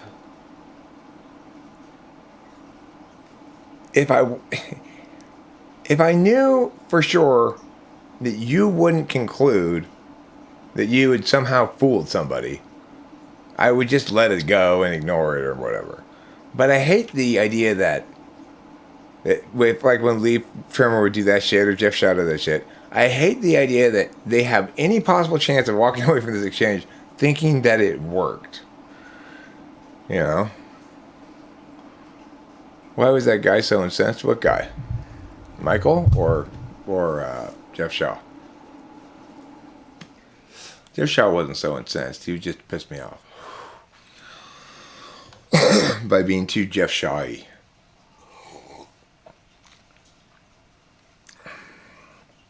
And that's revelatory too, Mac. It's like if you're Melissa Talks and you put out that video response to and think that it's convincing or a good thing to put up, right? Then that tells us what kind of arguments you think have weight. If you think the arguments that have weight are those that appeal only to the impacts and the and include in large portion the impacts of your feelings, well, then you're obviously not a TI user. You know, am I running for president? About me running for president. He did seem to get mad about that, but it's like I was trying to point out, there's nothing to be mad about here. For example, that guy and I are probably have the same position on, say, Ukraine, Taiwan, or whatever. But the thing is, he clearly doesn't make political decisions about political matters.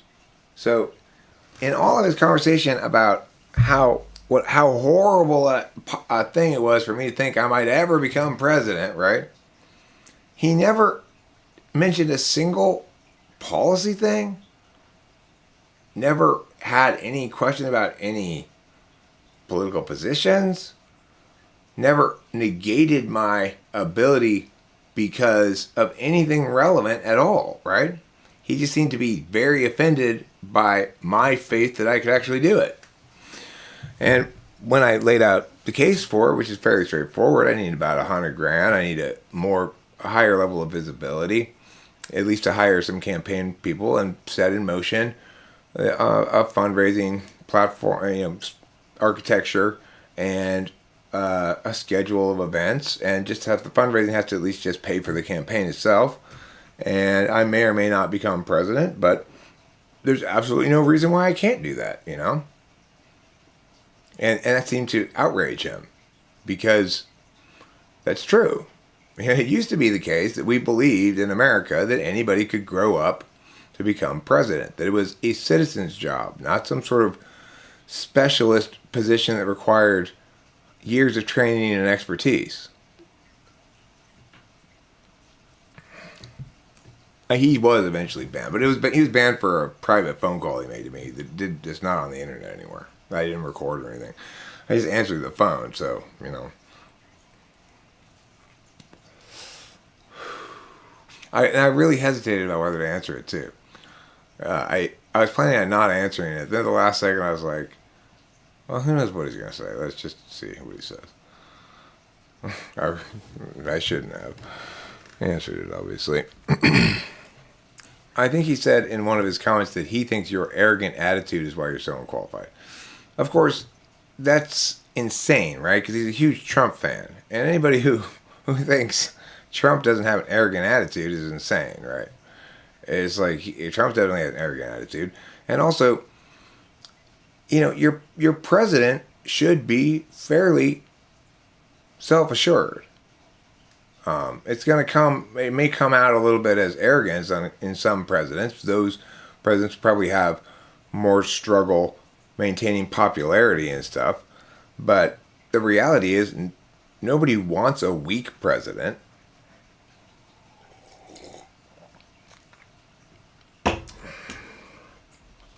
Yeah. It's like if I get accused of stalking and harassing young girls, my first question is going to be, can you name any such? It's like, if you're gonna make an accusation that you are a robber, you should always be required somehow to at least state who was robbed. Otherwise, I mean, it's just like, okay, what in the fucking world are you talking about? I think the idea is Trump has the money to be arrogant. I mean, it's like I don't feel like I'm arrogant in general. I'm confident. I mean, the bottom line is, when it comes to politics and stuff, when I say I'm the most qualified, I don't say that because I'm trying to elicit from people this like hate that comes with, don't think you're better than people, right? I'm not trying to say I'm better than people. In many very important ways, I am not better than anybody, right? But what I am saying is, because of my assorted weaknesses, the things about me that are negatives, that make it difficult to be me, the things about me that make it difficult to collaborate, right? Which is to say, I'm iconoclastically right, and that's difficult to collaborate with. So all of these things that are challenges for me from a media perspective, from a popularity perspective, are critically important components to having a president. And ultimately, I'm not egotistical. That's the bottom line. I am not egotistical. I am instead wrestling with the challenge of having decided to give up false modesty at some point. And of course, being challenged on things like, you're not qualified to be president, makes me say, actually, I'm the most qualified to be president. And I genuinely believe that. And then people go, well, that's crazy, delusional, arrogant.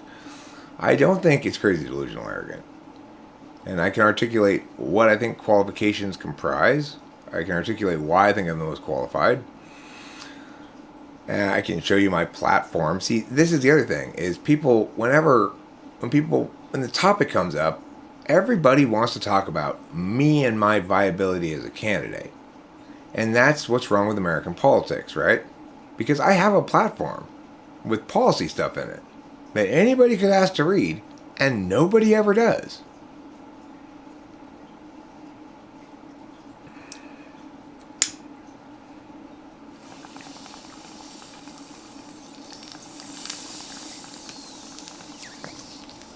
We're saying no to Diet Coke. Just say no to diet drinks, okay? They're disgusting.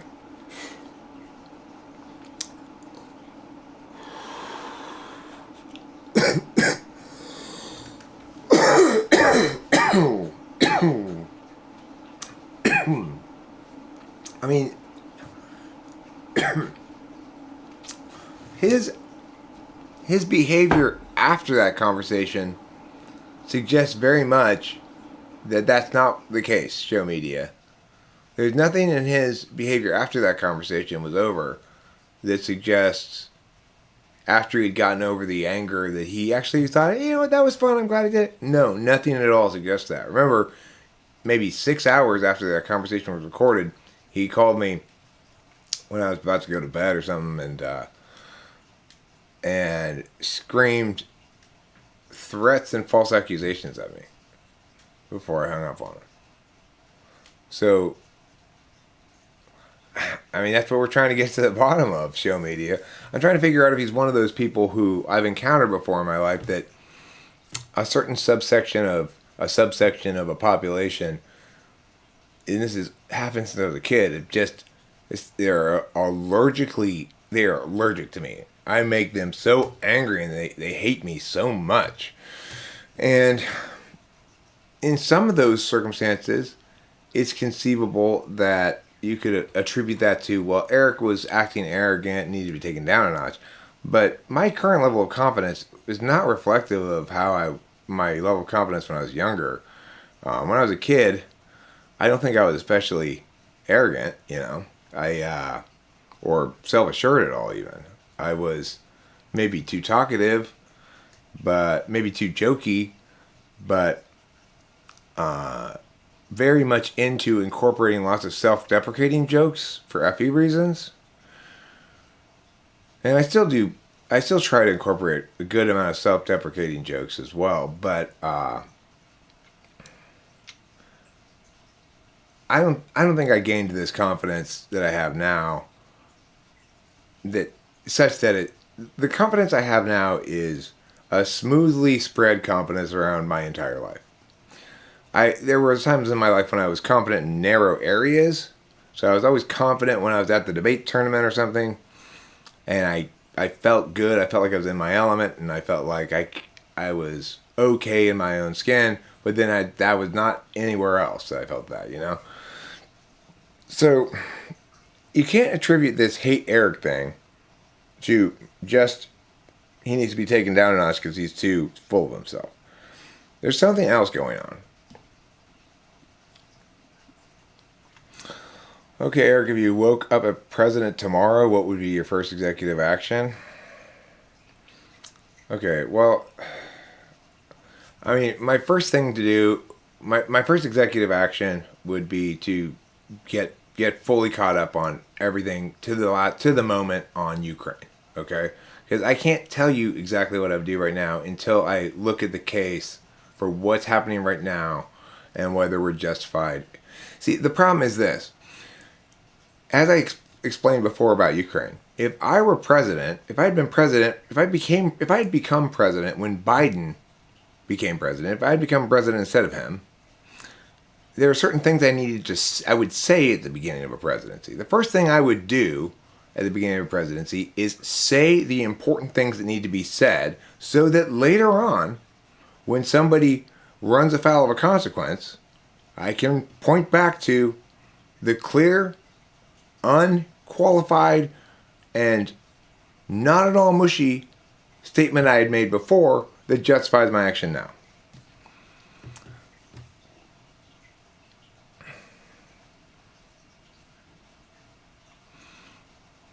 Yeah, Oliver Linehands, this is an interesting topic. The topic of self-deprecating jokes. It is a fine line, and you've got to, you have to include just the right percentage of it in there. But more importantly, you kind of have to have a specific area of stuff in which you make fun of yourself while reassuring the audience that you're not expressing a lack of self-worth in general, but that you recognize how hilariously incompetent you are in this one area. If you set that kind of frame up, then you can successfully pull off self-deprecating jokes a little more easily, But you got to have your area defined. So for me, it's like TE stuff, because I do have some fucking hilarious stupidity that I do all the time. The hilarious stupidity that I did today was just ridiculous. Let me show you the setup I ended up with. This is what I ended up with, which is those guys over there, and that thing behind them is a green cushion, but it's the wrong color green, the dark thing, and then the thing that looks like a green screen, that's a TWFP shirt, okay? So this is what I mean by terrible fucking awful TE, just nightmare. And other people with bad TE, I'm sure, will relate to this story. I have no doubt that every bad TE person will relate to this story. So,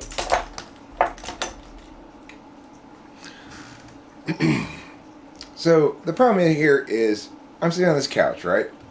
This is the green screen behind me, and it takes up the big portion of this wall.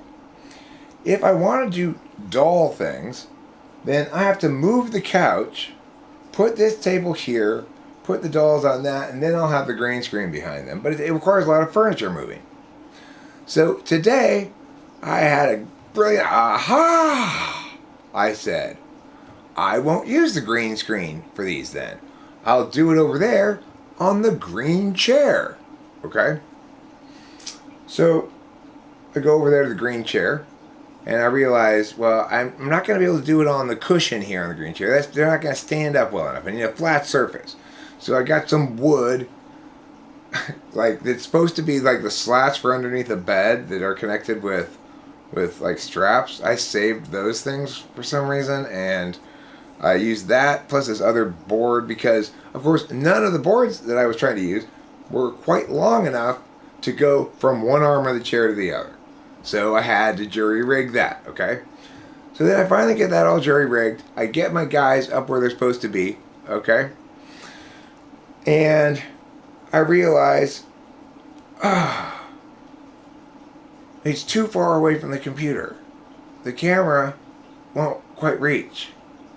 So then I spend a lot of energy trying to move all my board, my half-assedly stacked deck that I've got them standing on because my boards aren't the right size and they're not even appropriate for the task at all. I try to move all that thing to the very front edge of the chair to try to get it close enough.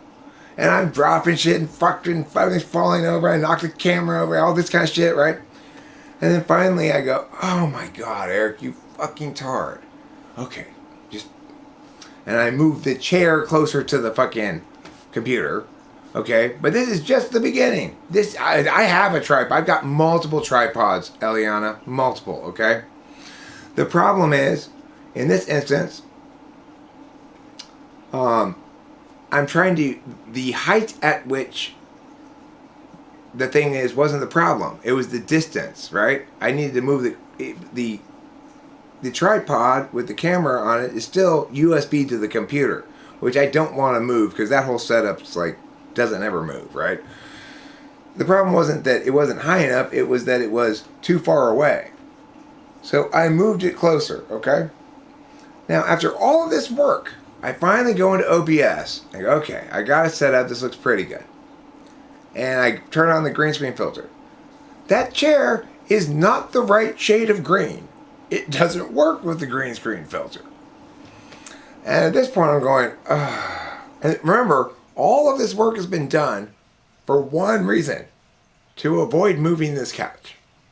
If I had just moved the couch, then, well, actually, what I realized also is this is also too far away to do up close stuff with the dolls. So it wouldn't have made any difference actually anyway. But I thought, okay, what am I going to do here? And I realized, oh, I know what is the color of a green screen. Because before I ever knew what the color of a green screen exactly was or used a green screen, I never really knew how they worked at all. I chose to buy a bunch of t-shirts for Talking to Famous People that are the exact shade of green as a green screen.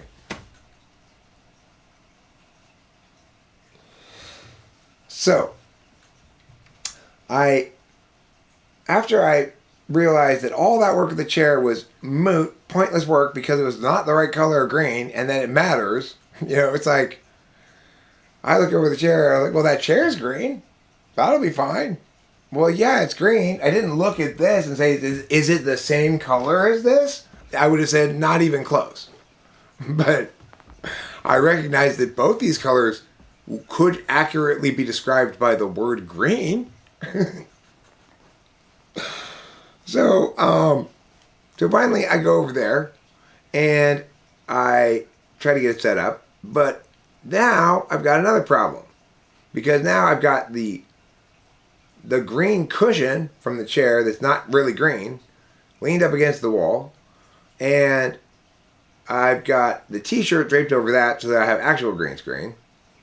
But now it's too close to the ground. And the tripod, even when I put it on its shortest amount, is still too tall. So I take the camera off the tripod and I get my other tripod, which is, for this one, it's this, where is it? Where is that other tripod? Did I leave it over there somewhere? I was left it over there somewhere. Anyway, I've got here it is. I get the other tripod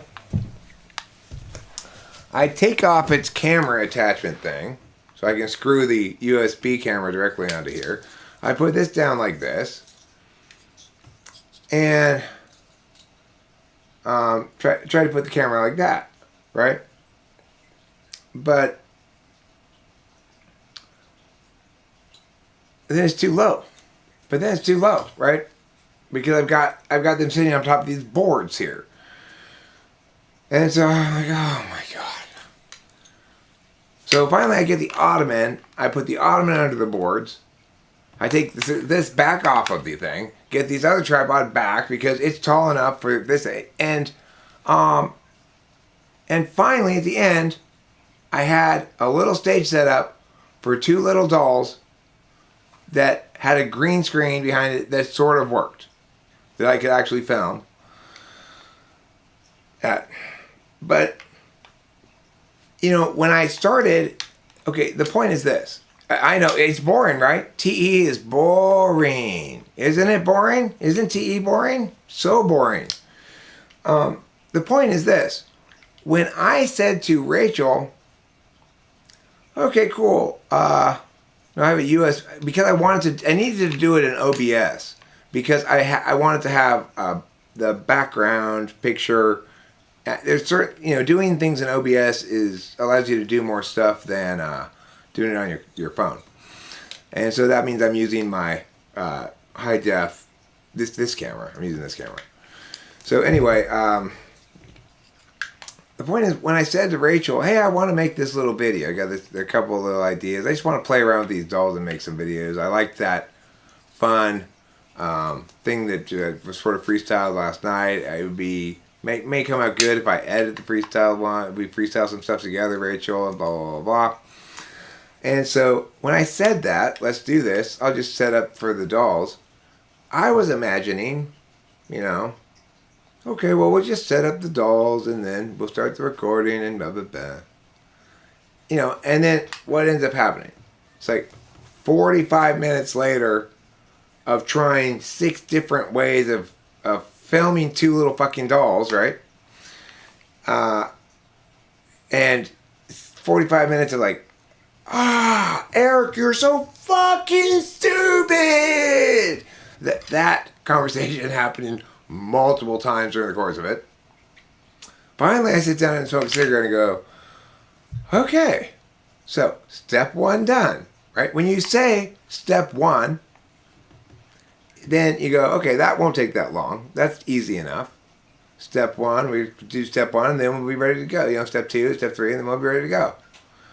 And then you start doing step 1, and you realize, of course, like everything in life, it's way unnecessarily harder than it needs to be. Or that you think it's going to be. It's like, why is everything so hard? You know, you finally get this thing fixed. Good, I got that fixed. Oh, but now that makes that out of whack. It's like,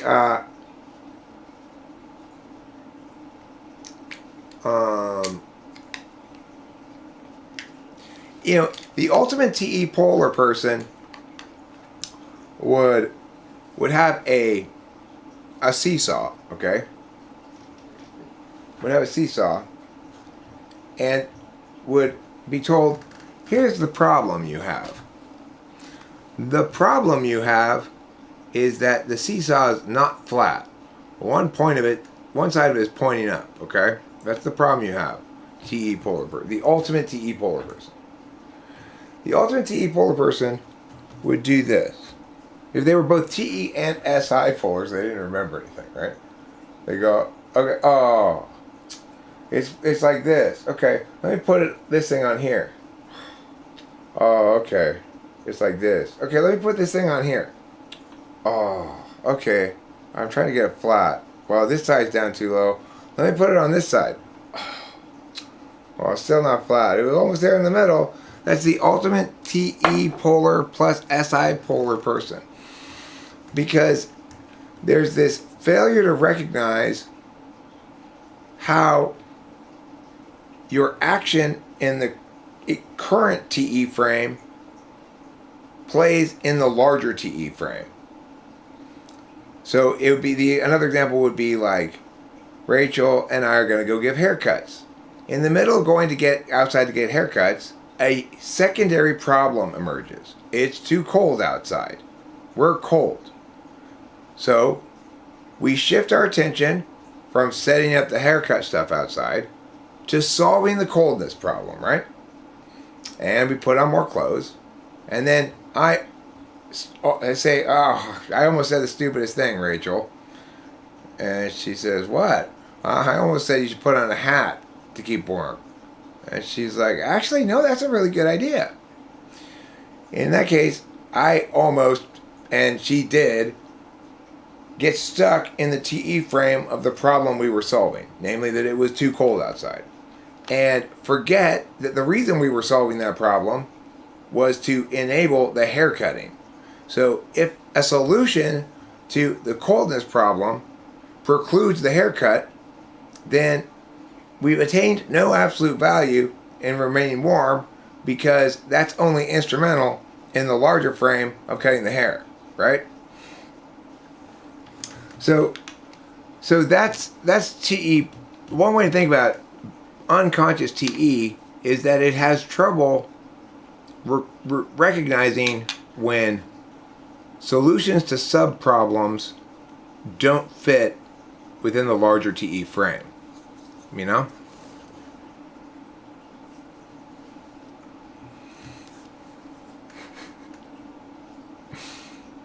So, Men Like Gods suggests a program where we increase the utility of the obese by employing them to balance seesaws. Well, we welcome all suggestions. We'll consider it.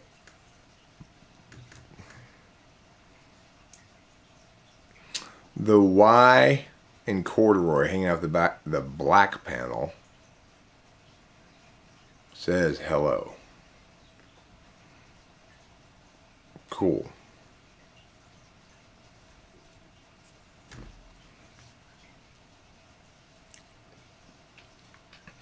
Another example from a very long time ago is when I was living in Eagle Rock with Corey in this house on this hill in Eagle Rock. I decided I wanted to get a snake for a pet, and I wanted it to have a very big cage to go in.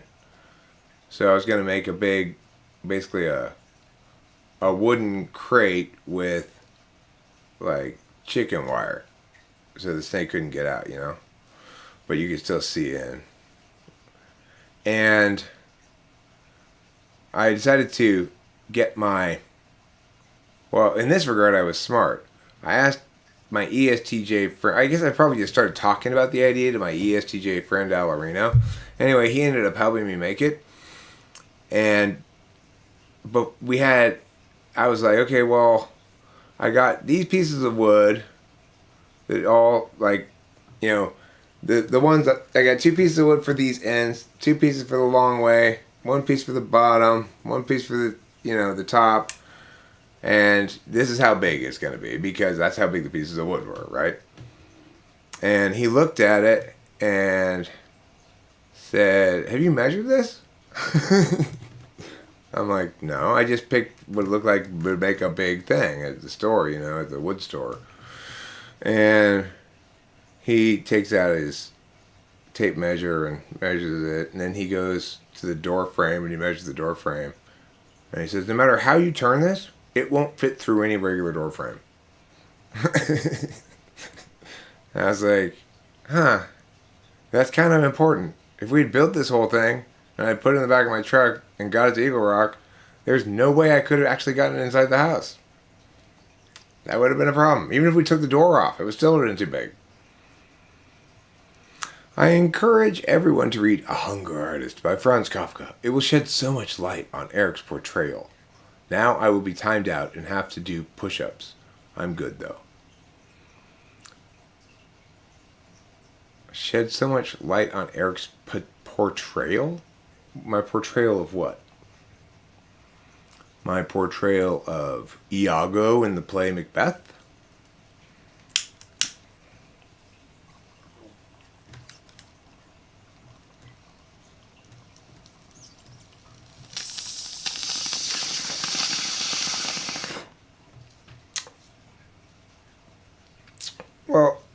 guys, the important thing is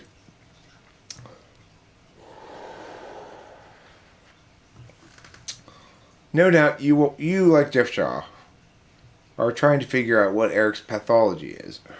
Because, sometimes it seems like he's almost getting it, but he's not there yet, and he's missing some key important things. So I think if you want to figure out, like, why Eric's so blind about himself and others, read this story, because it really sheds some light. Because I'm sure the character's absolutely awful, totally lacking in self-awareness, egotistical, and deeply troubled. Entirely unlike me.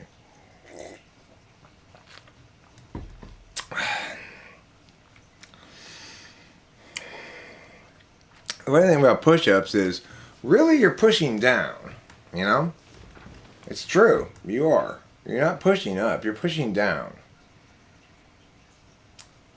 Jeremiah Fix says, Eric doesn't have a pathology strong enough to be interesting, no offense. Yeah. And that's the bottom line, is there is something more uniform, ordinary, average about not being traumatized, It's in some regard, it's not that interesting, because being traumatized creates all kinds of sharp-edged manifestations, either some of which are visible, some of which are not, It's like Tolstoy said,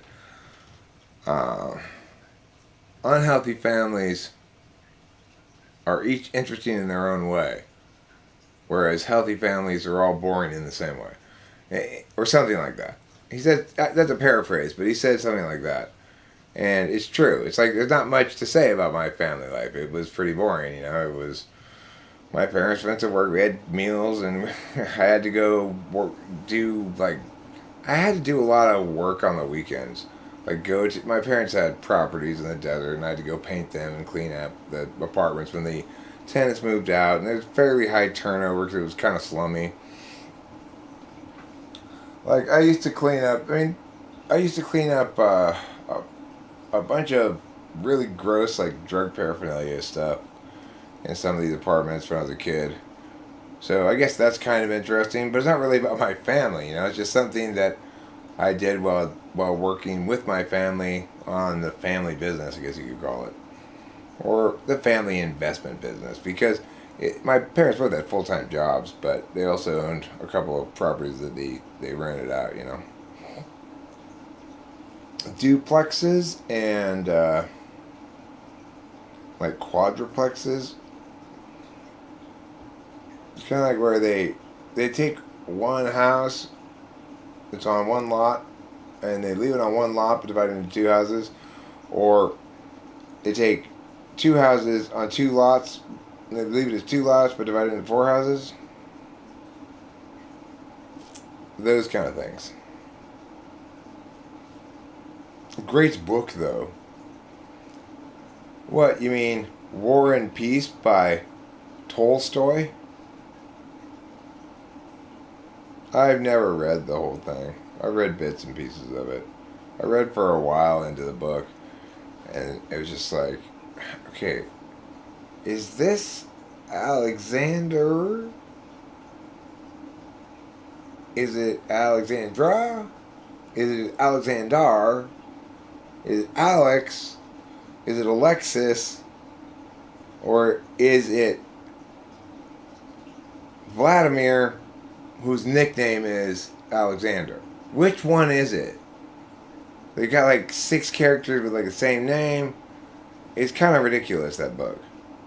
Why do you have to have each character have both their name, and a nickname, have multiple characters having the same name? I mean, why? Why would you do that? Just to make it, and also pick all weird Russian names for some reason? Why would you do that to the reader? Why not just name your characters Joe and Steve and Bob and stuff like that? That's easy to remember.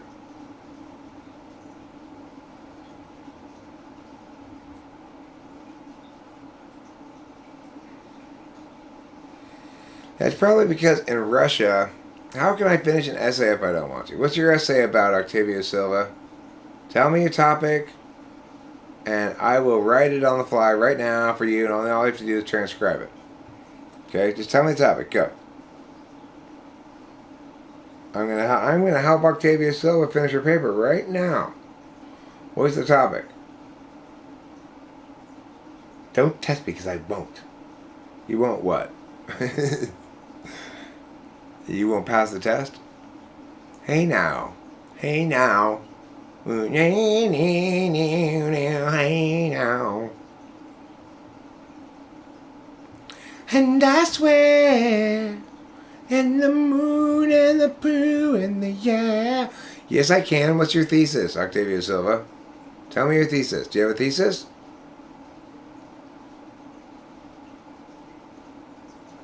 I still can help you even if I haven't read the things. Trust me. Tell me your thesis. I got a haircut and beard trim the other day. Rachel and I both got I gave both of us haircuts. And then, we gave each other haircuts, except because T.I. Tool, I feel the need to be precise about this. I gave her a haircut, then I gave myself a haircut, and asked her to clean up a couple spots.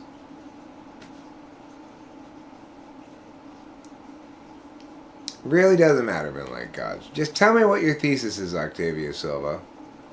I need to know your thesis. Oh my God. She had the tightest, wettest thesis I'd ever seen. She looked at me like this. And I knew she wanted it.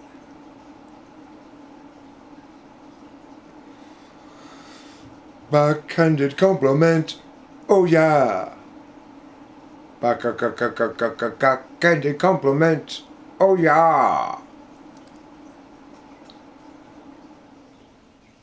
You know,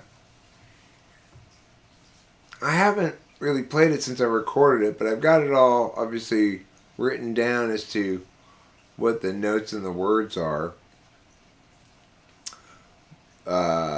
I'm feeling pretty happy about Wonderful, Wonderful Kitty as a guitar song now that I figured out the chords to it. Okay. So, then, that's your problem, Octavia Silva. Same thing I tell Jeffrey. If you want to talk to me anything about a paper, blah, blah, blah, blah, blah, your number one job, and 99% of the battle, is getting the right, good thesis written out. Once you have that, everything else falls into place. So all you have to do is write one sentence. You don't have to write an essay. You need to write one sentence. Themes of denial.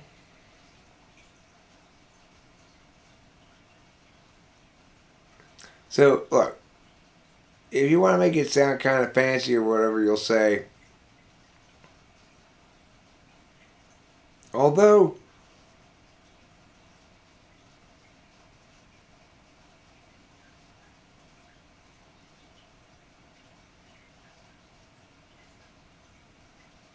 or something like,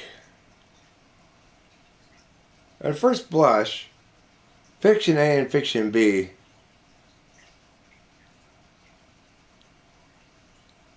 seem to belong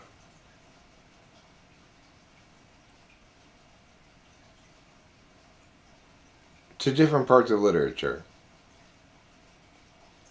However, thematically, each story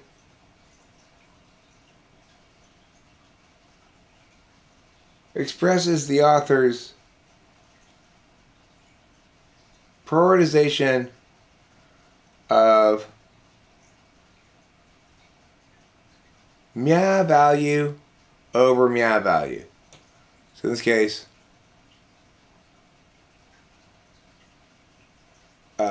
the prioritization of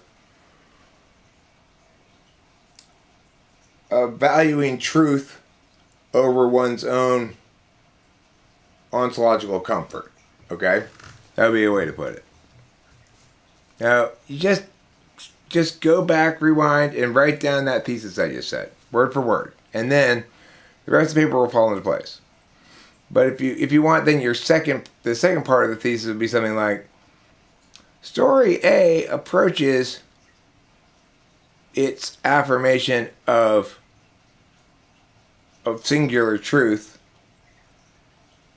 in its depiction of Jody's toxic denial. When Jody sees Bob at the supermarket and says, "Fuck you, asshole," for no good reason, the author is trying to tell us that denial doesn't just hurt the person who's refusing to acknowledge the truth, but also those around them. Story B, in contrast, approaches the question more as an affirmation of acceptance. At first, perhaps, the pathological aspects of denial are expressed for our main character, Carmine, as we see her weeping at her kitchen table after both of her hamsters packed their bags and left, saying, "We hate you so much." However, by the end of the story, she has developed just as strong a sense of the power of the truth. She's embraced the reality that hamsters don't like her and chosen to ask the animals whether they want to go home with her before she acquires them in the future. She realizes ultimately that no healthy relationship can be attained without consensuality. In a larger sense, then, we might say these two stories express a similar theme about truth. No healthy relationship with truth can be sustained except through consensuality. What does that mean regarding epistemology? Well, essentially, it means that you have to have a healthy relationship with your own subjective understanding of a situation, but also be respectful of how third parties consistently are going to see the matter, as that will often represent the objective angle. The end. There's your paper. Boom, boom, boom, boom, boom, boom, boom, boom, boom. Now you just gotta replace those little things with actual things from your stories. And you're done, dude. And you are done. That's pretty impressive right there. That is pretty impressive. I don't need to read your stories. I just wrote your paper for you. You just got to replace those things with the details from your story.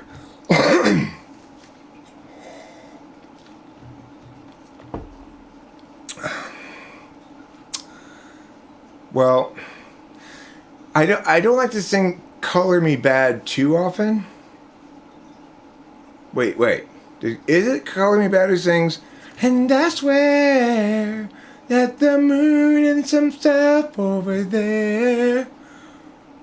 And I'm No, probably not, Octavio.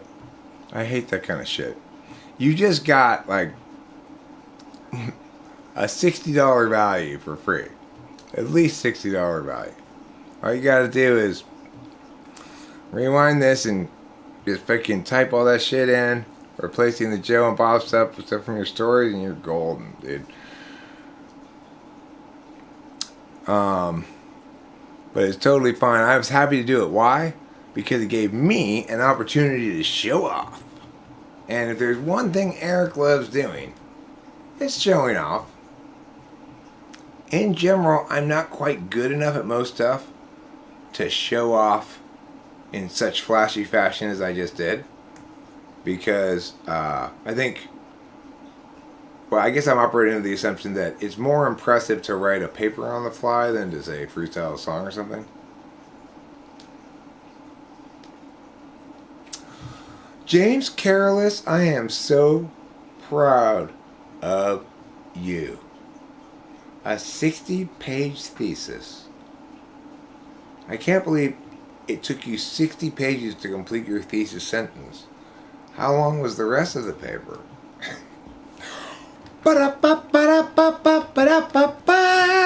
It's a joke.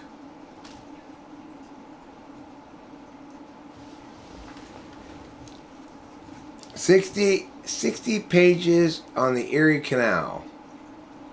Write me 60 pages about how the Erie Canal and Guatemala combine to impact global economic factors involving tariffs?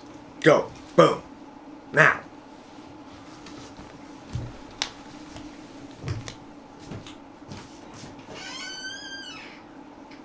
Is that you, Trouble? Trouble's here. He wants some food.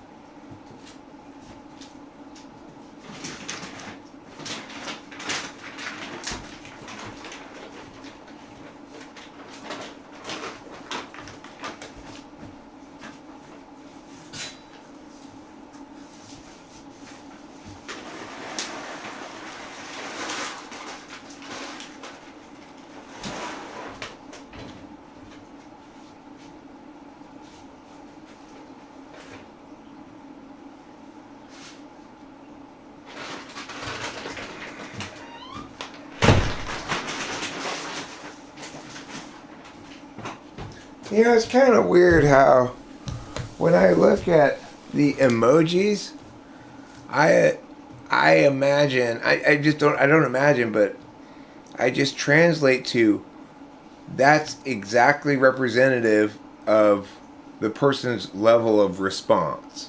So, for example, if you put several of, if you put a, like laughing with crying guy is sort of like, it's a level up from lol. It's like genuine lol. If you put a couple of those, it's like, oh my god, that was pretty funny, you know. Of course, it really is much more reflective of your communicative habits than of your actual emotions, probably. But I don't know.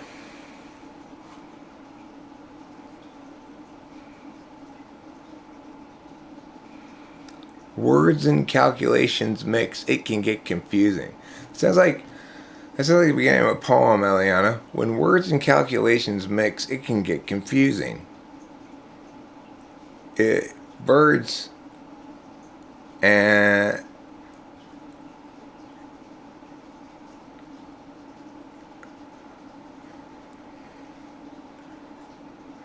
okay, let's see here. When birds and calculations mix. I need a word that rhymes with calculations.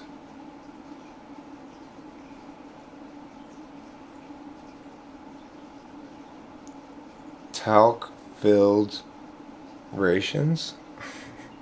Talc-filled rations? Talc filtrations. No. Milk filtrations? Okay.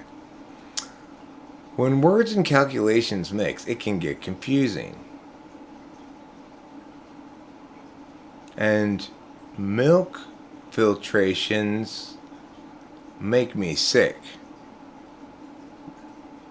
whenever I have used them. Okay, so that's pretty good. Here we go, guys. We got the first meow lines of this, okay?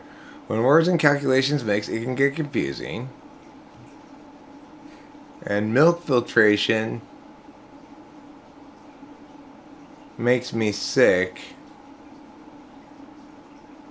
Milk filtrations make me sick whenever I have used them. And milk filtrations made me sick whenever I have used them.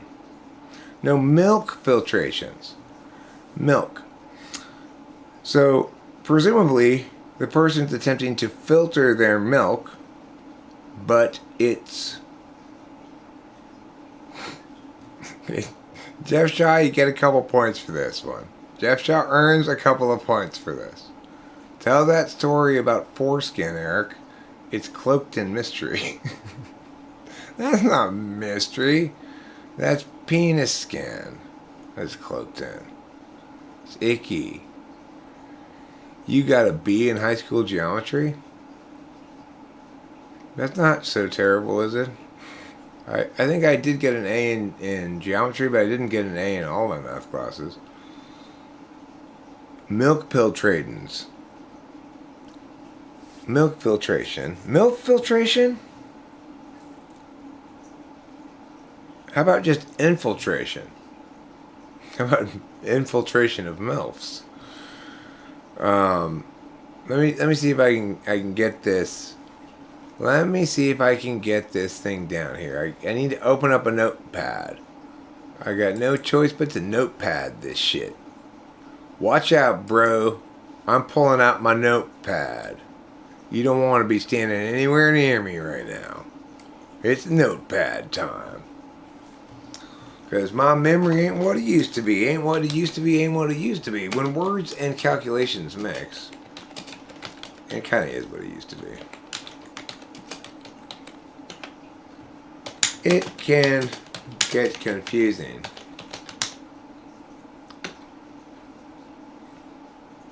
And infiltrations make me sick.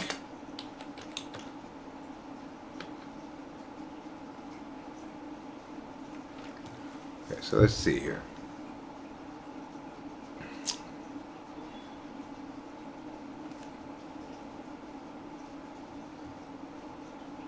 As depicted in Philip Roth's American Pastoral and Yukio Mishimimi, The Temple of the Golden Pavilion, we'll have to look those up. No, you don't. You don't have to. Nobody's gonna get you in trouble if you don't look them up. Word problems were always my favorite problems in math. Hey, men like God, what happened to your voice? Oh, sorry. Yeah, I experienced temporary boy voice disorder. This is how I sounded when I was 7. Temporary boy voice disorder, huh? Yeah. My name is Midnight Gods, and when I was in school, word problems were always my favorite problems. And you know what else? What, men like gods? I like the tater tots at the cafeteria. Aw, that's so cute. You know what? You're cute. You're fine. Just remember, take it easy, take your time. You know, growing up is your time. You grow up too fast. Well, I didn't take a class on that type of calculus, but I did do that in my calc courses. I have to admit, most math is doable and not too bad, except geometry. Geometry is the most TI of all the maths. TI-NE, because it's about, it is about what? It is about you, your mom, my mom, her mom, their mom, our mom, and Oliver's dad. So what goes after and infiltrations make me sick? When words and calculations mix, it can get confusing. Infiltrations.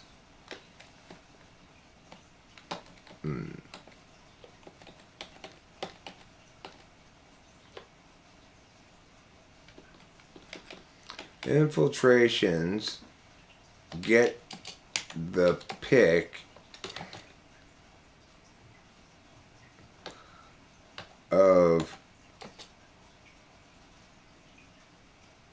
punctures and contusions. When words and calculations mix, it can get confusing. Infiltrations get the pick of punctures and contusions.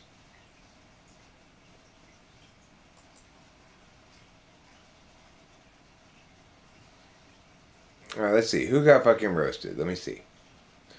Was it me? Did I get fucking roasted? Am I a rotisserie chicken now? Hey, I'm not the one with temporary boy voice disorder. Actually, I think they're going to change the name of it to temporary boy band disorder, which causes you to temporarily be a member of a boy band. Would you like to be the bad boy? You can have the mustache that goes down like this. The dulcet sound of your soothing voice is nothing like your castrati impressions, host Eric.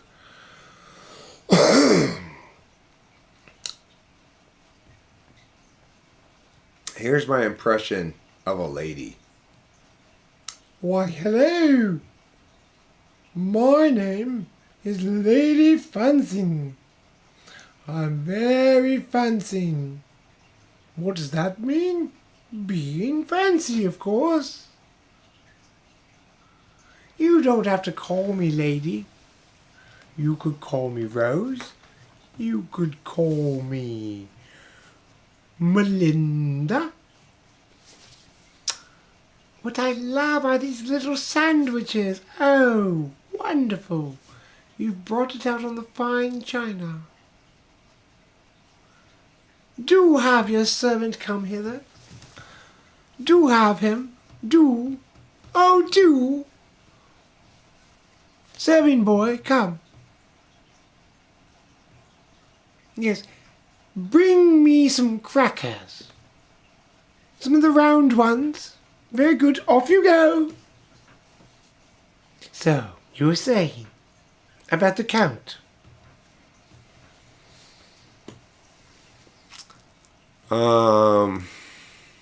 That's me being a lady. Now, here's me being gentleman A. I do say, Martha, is that you? You come in. Have a drink, won't you? Okay, that's gentleman A. Gentleman B, be more like, well, very good to see you. What has it been? 6, 7 years now since we've seen each other last? It's far too long, my dear. Give me your hand, let me kiss it. Like that. So you're starting to see that there's a party of ladies and gentlemen arriving, and they have their ways of showing how important they are. To an impression of a hooded silkworm. Oh, jeez. What's the matter, Barry? I think I had too many leaves. What kind of leaves? Do you really need to ask? Well, just tell me, what kind of leaves? I'll tell you. I ate too many mulberry leaves. Mulberry leaves sure are good, aren't they? Yeah. I just went up to that tree. I said, can I get 4 packs of mulberry leaf tree bush things, please? I'm hungry. I ate them all, though. I should save some for later. Yeah, I ate too many mulberry leaves today, too. Oh, no, here it comes. Well, you got a silk? Oh, yeah, you have to excuse me for a moment. Alright. Oh, shit. Oh, yeah, me too. Yeah, I gotta go to my silken place, too, so I'll talk to you later. There you go. There's your impression of a hooded silkworm. It's actually an impression of 2 hooded silkworms who've eaten too many mulberry leaves. Mulberry leaves. Alright, you want a more conventional gentleman? Here we go. Jason, Mary, wonderful to see you. Do come in, please. Would you like some sherry? Like that, you know? That's more your conventional gentleman. Now, let's say I was, what you might call a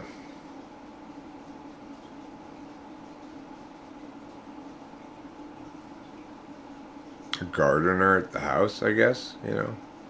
At the house of the gentleman. That gentleman could be called, you know, like, seems like his name might be Jeremy, right? You know? And the gardener's name is Rogelio.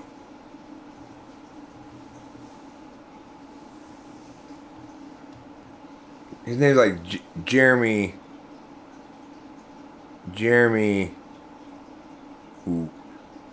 Withers. Jeremy Withers.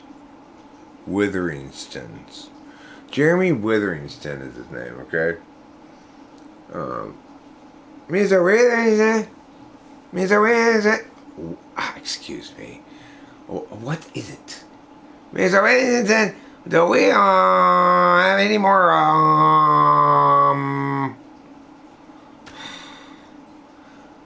What is it? I'm in the middle of something.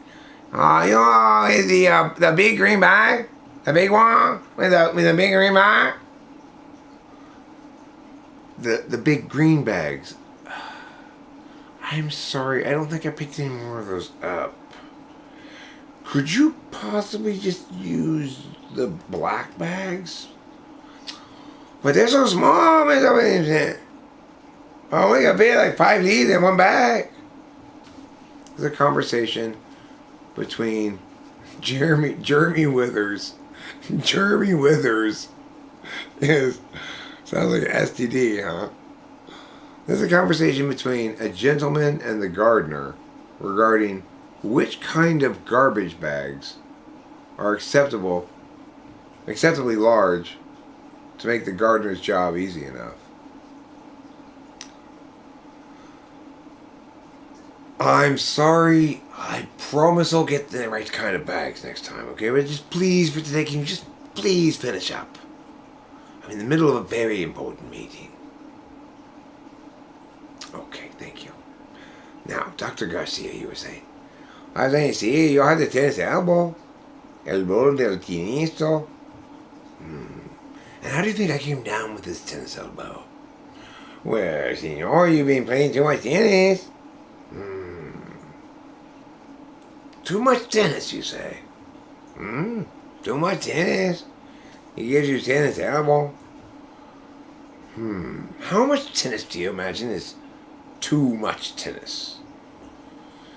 Oh, I don't know, senor. How much tennis you play? I play 9, 10 hours a day. That's too much tennis. And that is an exchange between a man and his Mexican doctor regarding his tennis elbow.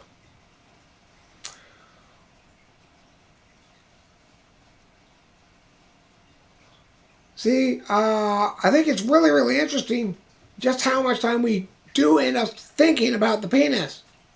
We all recognize it as the ultimate symbol of manhood, but this damn well scares us.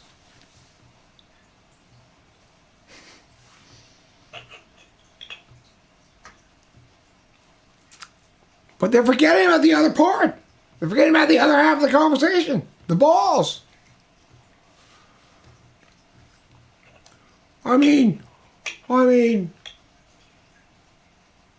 talking about incontrovertible facts. And you can't just ignore the testicles and pretend that they're not there because you don't like how that makes you feel.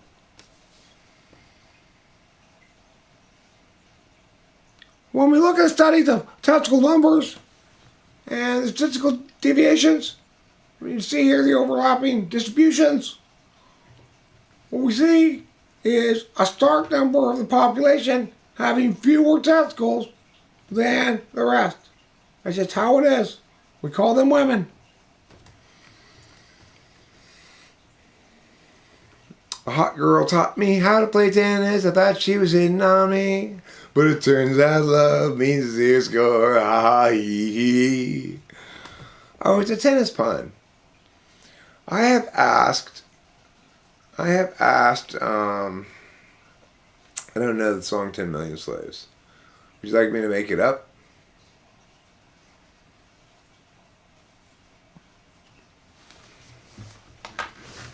All right, here we go. I'll play 10 Million Slaves.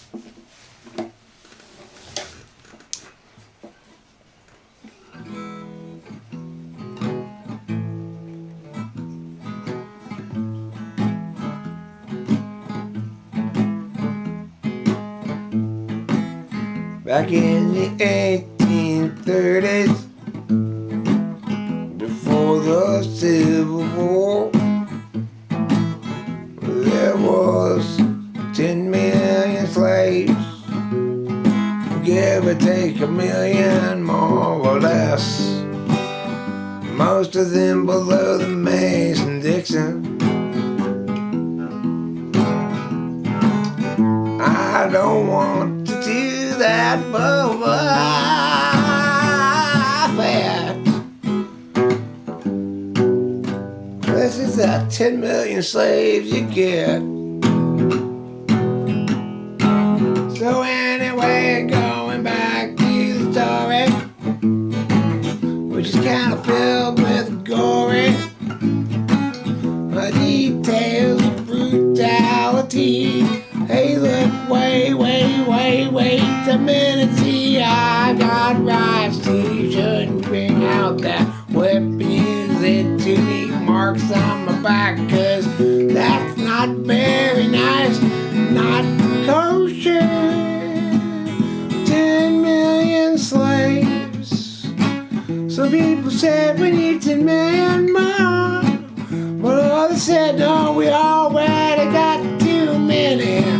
Even if we only had 3 or 4, and then they got around with the guns, shot each other, think you son of a gun, fought each other till the day was done, fought each other till the northern side won, and now we don't have no more.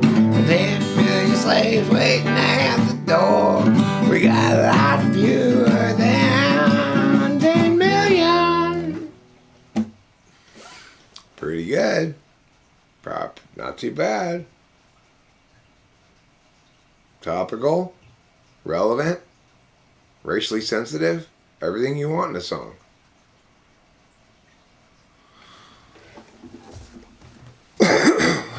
It's kind of weird, right? When it falls into place, it's, and you're right. It's, I don't know if it's just guessing. It's not really guessing.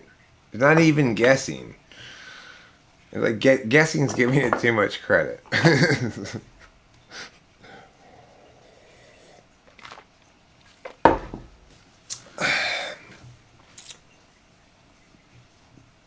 California and New York were the last states to hear of slavery? Really?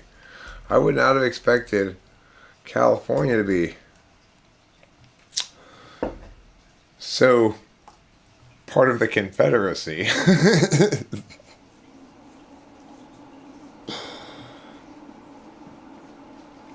If I were going to play a song right now, I would want to play Wonderful, Wonderful Kitty, because I successfully got it figured out, and then I said, when words and calculations mix, it can get confusing. Infiltrations get the pick of punctures and contusions. But no one walks away unscathed from this O Hallows fright. Doesn't it sound like the beginning of a Halloween poem? I'm going to title it that, Halloween Poem, before I open up the other thing that I'm yelling. Halloween poem. I'm stealing your words to make first 2 lines of a Halloween poem, Eliana. What do you think about that? I'm copyrighting them right now so that you don't have any more ownership of them. I'm just kidding. I'm not. This is just. I hate freaking copyright shit, right? It's like, I don't even know what to say about stupid ass shit like that. It feels to me like everybody should just be able to grab whatever they want, whenever they want, for whatever purpose they want.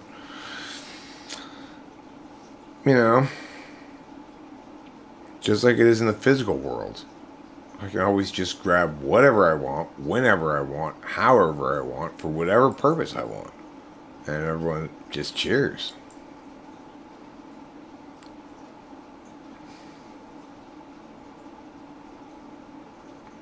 You wish it hit the minute mark? You mean you wish it were shorter? Because it's a minute something, I think. Now, if you're talking about the 3-minute mark, I like to try to keep it under 2 minutes, generally. Myself. Actually, the perfect time is about 2 minutes and 10 seconds, I think.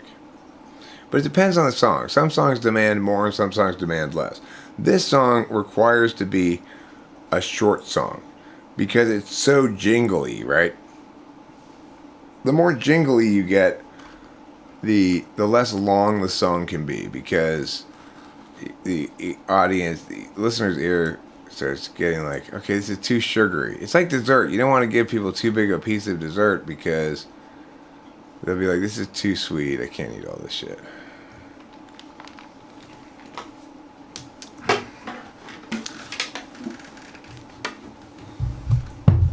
I mean, if I wanted to play it, a longer version of it, I'd probably feel the need to make a bridge.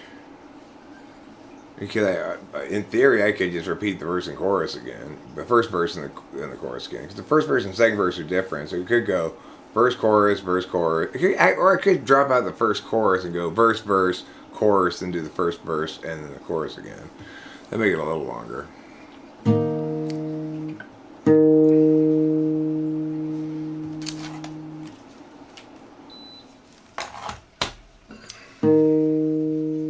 Let me make sure I can see the levels here. Oh, wonderful, wonderful kitty. Sorry. Wonderful, wonderful kitty. Having wonderful times. Always cleaning yourself. Making sure you got clean lines. Wonderful, wonderful kitty. Such a fabulous soft friend. Now it's wonderful kitty petting time again.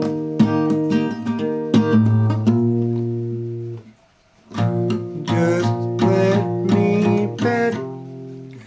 Fuck. I have to practice this again. Forget it. It's impossible. I need to practice it before I'm going to be able to play it.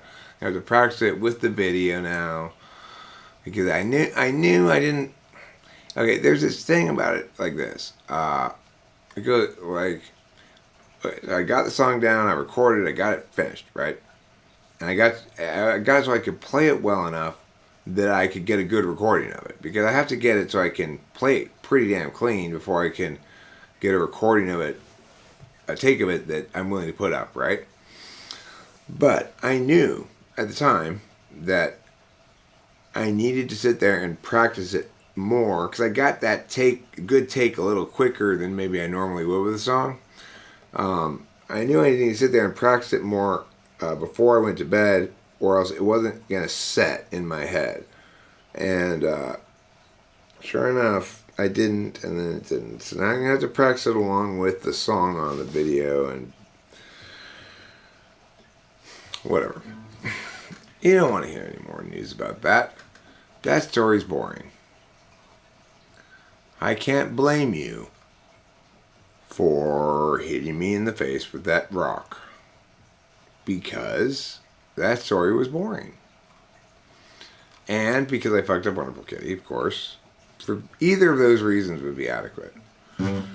Plenty adequate for bashing me in the face with a rock. Hey there, mister.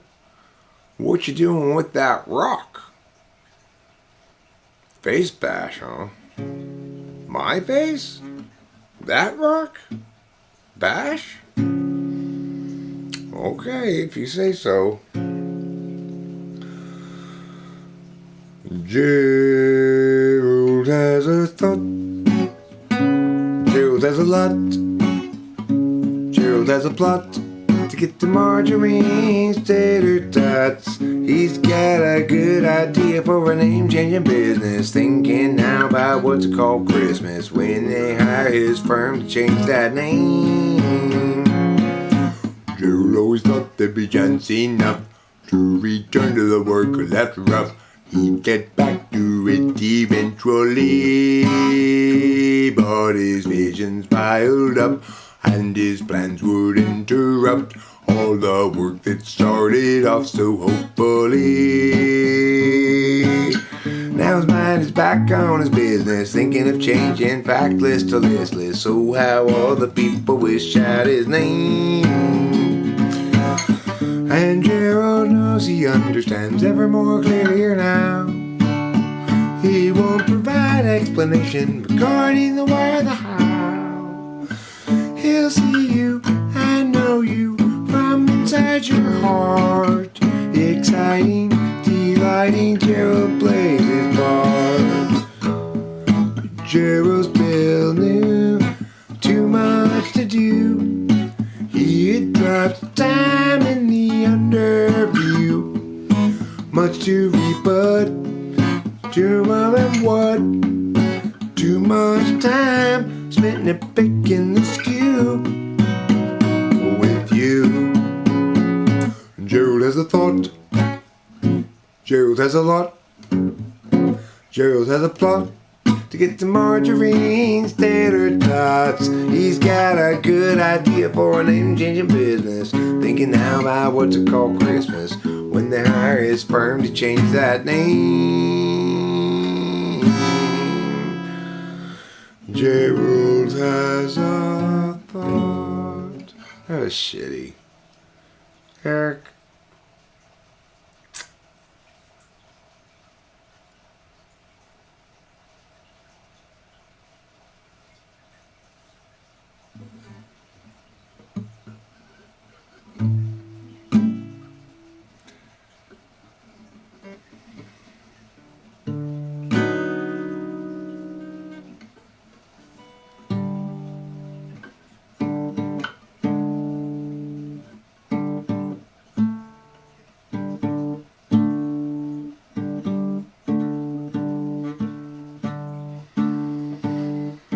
At even its best, failure's allowed like mayonnaise.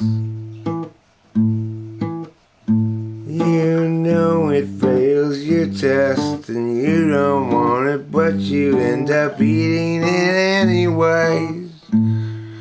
Yeah, like failure, sometimes you've got no choice but to fail so moistly and sad that you cry in front of everybody. Aren't you glad people these days are more understanding about that sort of thing? I bet you are.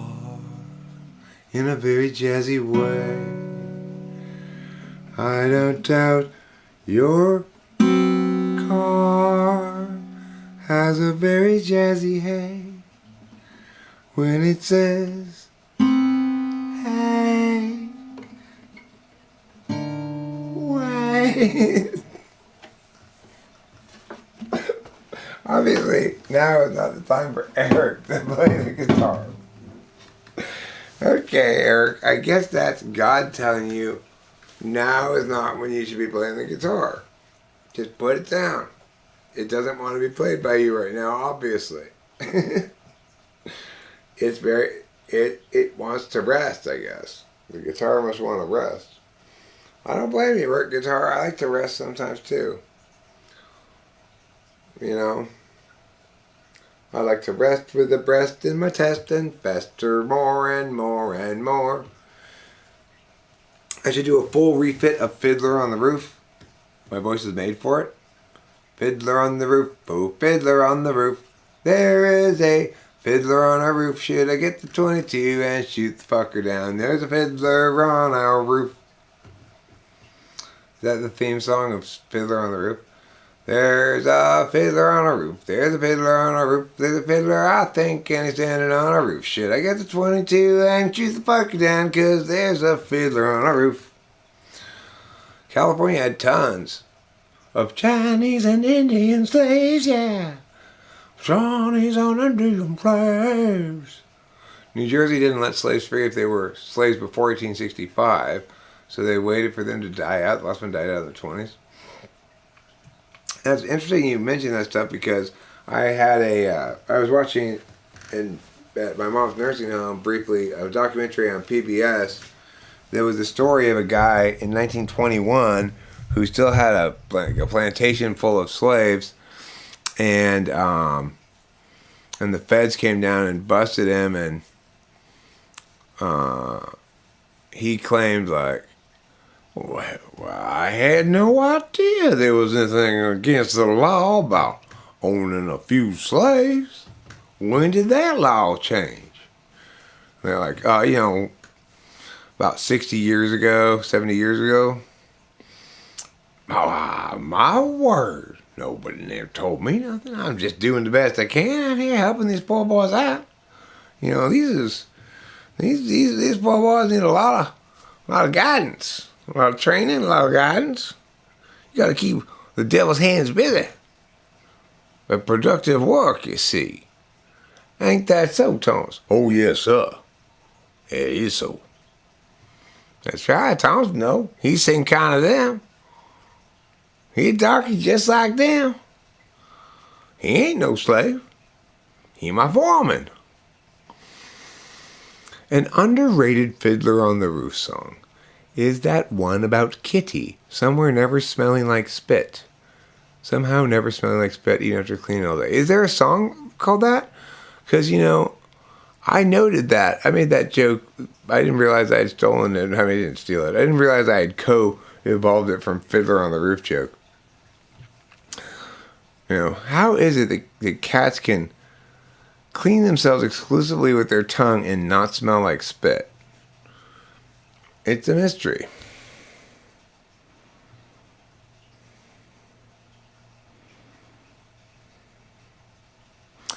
If I could get a bite of that Hunter Biden, I would just eat him up.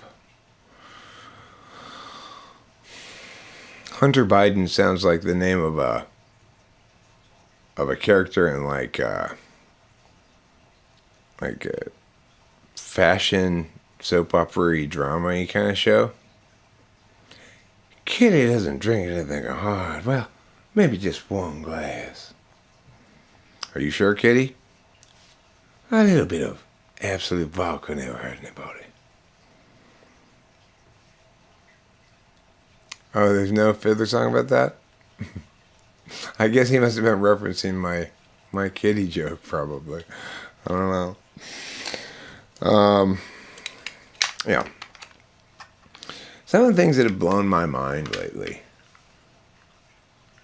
One of the things that's blown my mind more than anything lately is this realization that everybody in California thinks the word save means use less. That's not what save means. If I were to obey all those public information campaign signs, I would put a cistern up on my roof and I would literally save water, you know.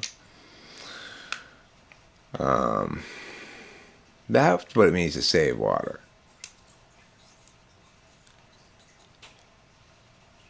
If I were a rich man, then I'd have more money than I do. I'd have a lot of money in my pocket to spend it all on you.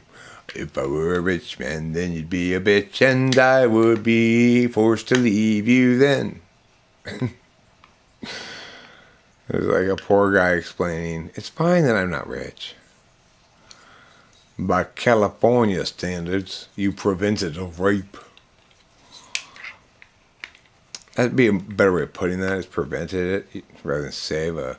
If you saved a rape victim, then the rape's already occurred, and you're saving her from an additional harm that may or may not be related to the rape. If you wish to express the opposite, then you'd want to say you prevented. It prevented a potential victimization. You have to say it like that, though. I'll tell you something I want you to know, and when you hear it, go, whoa, whoa, whoa.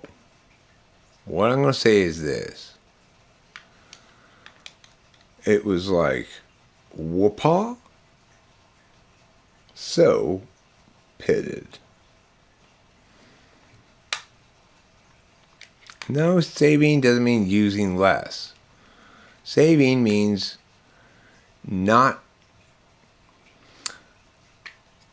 gathering more into your existing store of instances of the same thing. So if I were to save 1954 pennies, I would continue trying to gather a bigger pile of pennies from 1954. That is not what people are doing when they're saving water. You know.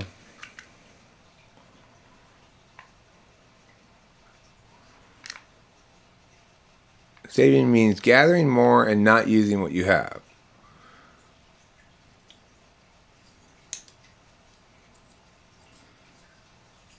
You can't just have a conversation, okay? You can't treat it like it's just the saving. You can't treat it like it's just the using less part and not the gathering more part. You're trying to have a conversation. And what's really the amazing thing here is,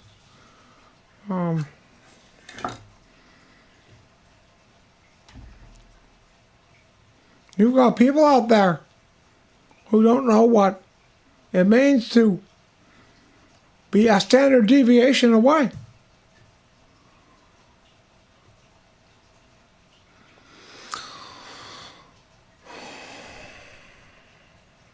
So anyway, Eric has within him a fountain that spurts out failure. But it's more like a geyser, okay? So the problem with my relationship with failure is this. Even if something's going along great, failure's just around the corner. In fact, if something does go great, failure's more likely to be just around the corner, you know? And failure also crushes any self-satisfaction in some sense. As soon as you start feeling smug about yourself and being like, nah, I got this shit down. Nah, dog, we're going to kick ass. It ain't no big deal. You will lose, you know? As soon as you start getting uppity about shit, you get hit right in the face with reality.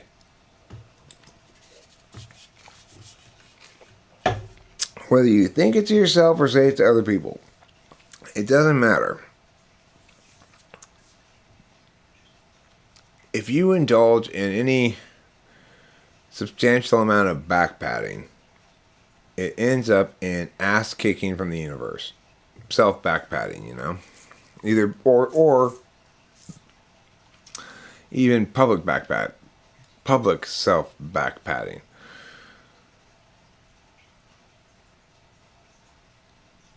But of course, it's, I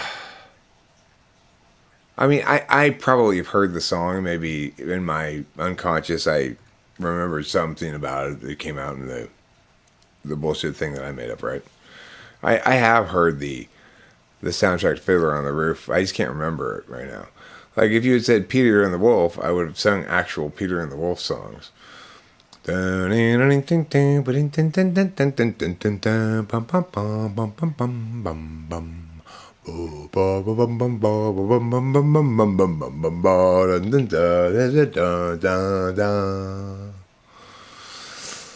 Peter, what are you doing there with that wolf? Just chilling? Collecting pine cones, you say? Why would a wolf want to collect pine cones with you? He says he wants to practice. He's heard about new discoveries in evolutionary science and now believes that he can epigenetically make himself develop thumbs by spending his days collecting pine cones with you. That's not the explanation I expected, frankly. Did he tell you all this? He did. I haven't heard him say anything, though. Shy, huh? Hello, Wolf. I'm Eric. He's just looking at me.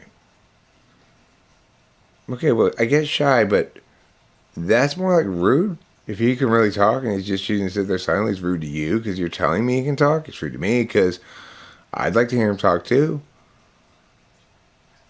Okay? Wolf?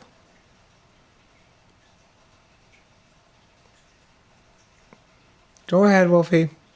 Okay, what? You're kind of a dick, you know that? I don't like the way you talk to me. My name's not Wolf, okay? It's Sebastian.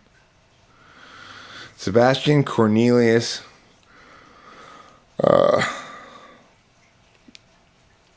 Lupin Wolfton Canine dog. Lupin, wolf, and canine dog.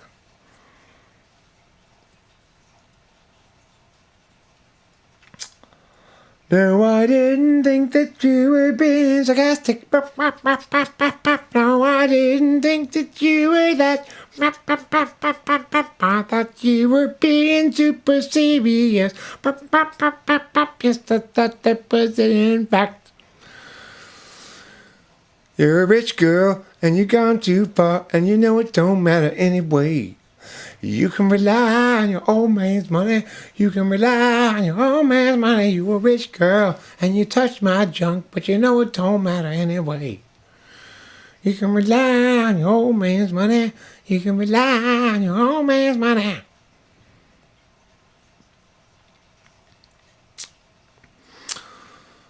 Oh, yes. Classic, wonderful, wonderful things. Those are wonderful things of a classic nature filled with the glories of yesteryear. Boy, that one brings back memories. Maybe of a time when you and your sweetheart were sitting together in the back seat of your car at the drive-in movie theater. Remember that, guys? Remember that? Hey, remember those things from the 90s? Weren't those crazy? Oh my God, I totally remember that. What am I looking for? What am I looking for? I was looking for something super important. Oh my God, it's so important. What is it? Let's find out. Oh, right. Right. Now I remember.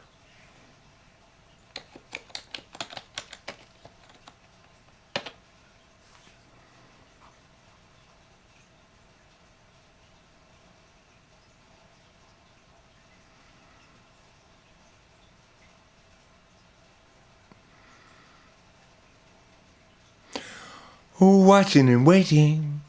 Oh, she's sitting with you, but her eyes are on the door.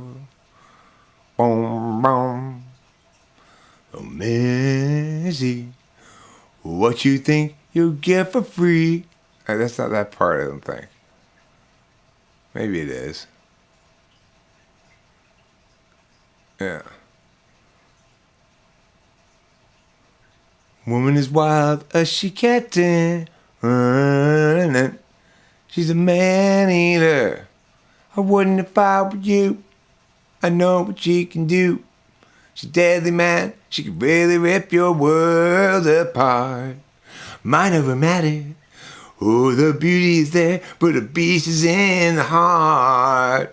Boom, boom. Oh, here she comes. Watch out, boy, she'll chew you up. Oh, here she comes. She's a man-eater. She eats lots of men. She's eating them again. She ate my friend. His name was Ben, and I was sad and then. No, I'm sorry. I just had an urge to sing man-eater. Sometimes the urge to do something overtakes me, and I begin doing it, and then I'm done with it. Now I'm no longer singing man-eater. I'm sorry if I sang it for too long. Would you like a different Hall & Oates song? How about one-on-one? We're going to play that game tonight. One-on-one, you know. What kind of game?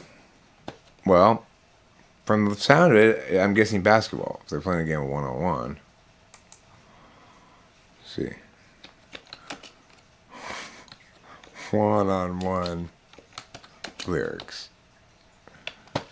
Don't accuse me of being like somebody else, okay? I don't like that. One-on-one, I want to play that game tonight. One-on-one, I know I want to play that. One-on-one, I want to play that game tonight. One-on-one, so slow.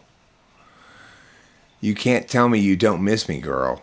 I think I might know you too well. Wonder what you'd say if you knew what I was coming tonight. Knew that I was coming tonight. I want you. Can't you tell? One-on-one, I want to play that game tonight. One-on-one, I know I want to play that. One-on-one, I want to play that game tonight. One-on-one, so slow. There's nothing else but you and me. I don't want no one else. I don't want no one else. Baby, I'm tired of playing. I'm tired of playing. I don't want to play those games no more. I want to play with you, girl. I want to play with you, girl. Just you and me. You and me. You and me. Wow. Those are some great lyrics. I'm tired of playing on the team. It seems I don't get time out anymore. What a change. If we set the pace face to face, no one even trying to score. Oh, I can feel the magic of your touch. And when you're moving close a little bit means so much. Oh yeah, you've got to understand, baby, time out is what I'm here for. One-on-one. I want to play that game tonight. Hall & Oates, those are not very good lyrics, okay? I'm not going to lie. What about No Can Do? Are those better? Or are they equivalently bad? Let's find out.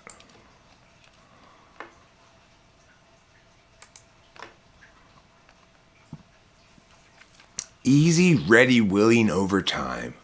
Where does it stop? Where do you dare me to draw the line? You've got the body, now you want my soul? Don't even think about it. Say no, go. I'll do anything that you want me to. I'll do almost anything that you want me to, but I can't go for that. No, I can't go for that. I can't go for that. I can't go for that. I can't go for that. I can't go for that. I can't go for that. I can go for being twice as nice. I can go for just repeating the same old lines. Use the body. Now you want my soul?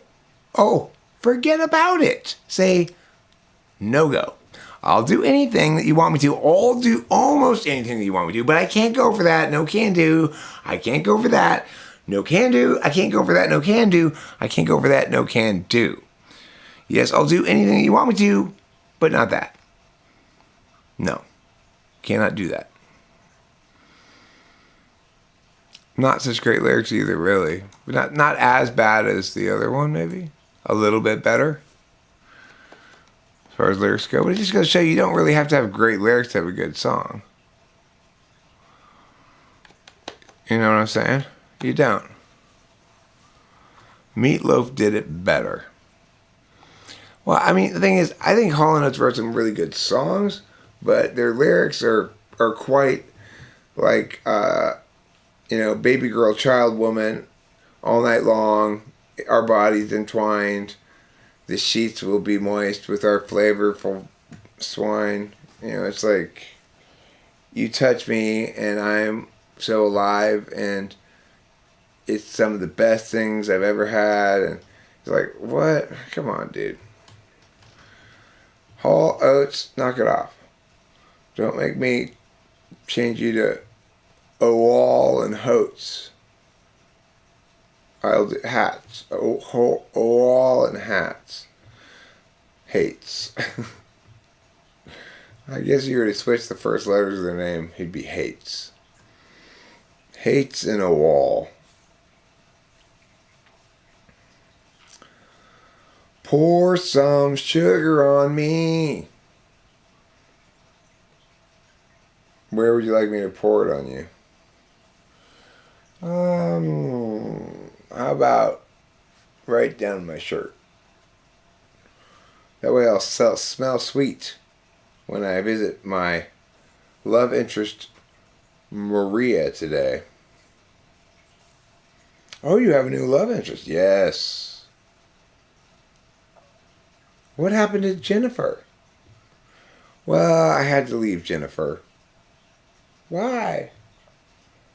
Because I hated her. Oh, well, that's a pretty good reason. So you're gonna hit on Maria? Yes. That's why I'd like you to pour sugar down my shirt. Does Maria like sugar? No, I said I want to smell sweet. Listen to my words. Okay, are you sure sugar actually makes you smell sweet? Well, what else am I going to pour down my shirt? Artificial sweetener? Why would that make me smell sweet? Why'd you put some cake down your shirt? Because then I have cake all over me.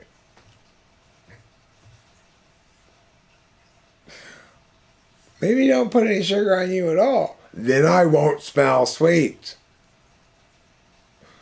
You could smell sweetly, like this. I don't want to smell sweetly. I don't know what I'd be smelling sweetly. I mean, I guess I get it. I get that whatever I smell wouldn't have to be sweet. I just have to smell it in a sweet fashion. But for whom would I be smelling things sweetly? Maria! Okay, well, yes, okay, I could add that in, but it still doesn't solve the issue of the fact that right now I smell very bitter, sour, acrid. I smell like the venomous anger of a wronged incel. The venomous anger of a wronged incel? What does that smell like? It's a stark, bitter, severe taste. A mixture of despair and humiliation, with a little bit of lemon juice rubbed in a gaping wound mixed in. Oh, fun. Sounds good. Sounds like a blast. Here's your sugar, let me pour it down your shirt. There, finally. Took you long enough. Hey, this is scratchy. This is all sticky, too. What'd you expect? I expected it to make me smell sweet. Do you smell sweet? I kind of smell like sugar, I guess. What does sugar smell like, anyway? One imagines it must smell sweet. Anyway, regardless, I'm glad we resolved the mystery of pour some sugar on me. Long research by investigators worldwide. Who was the girl with the sledgehammer in that Def Leppard video? Everybody wants to know. Some people call her Sledgehammer Girl. Some people call her Sledgy. They call her Girl Sledge. Sledge of Girl Times. Rock of Ages. They call her the Sledgehammering Hussy. The Sledgehammer and Hussy, they call her sometimes. I don't know who you're talking about. The only ladies in videos I know are like, I know that Kanye West did a video with Kim Kardashian in it that was particularly ridiculous. That one sticks out in my mind as maybe one of the most ridiculous videos of all time.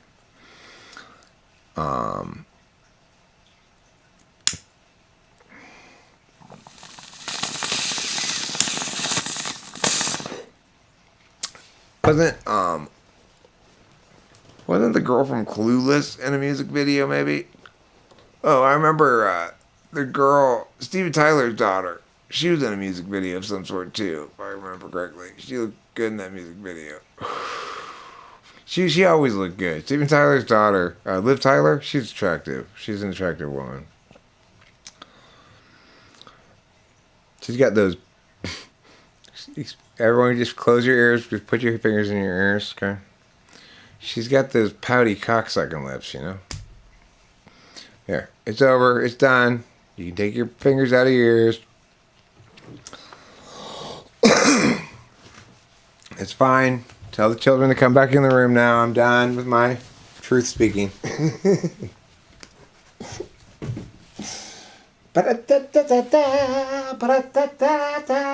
Yeah. Did I leave that other pack of cigarettes in the car like a complete tard? I swear I've lost like 2 packs of cigarettes in the last 5 minutes. That's an exaggeration, Eric. It's like the last 6 hours or something, not 5 minutes. Well, for fuck's fuck. How many fucks do you think I can fit in this fuck before I fuck off?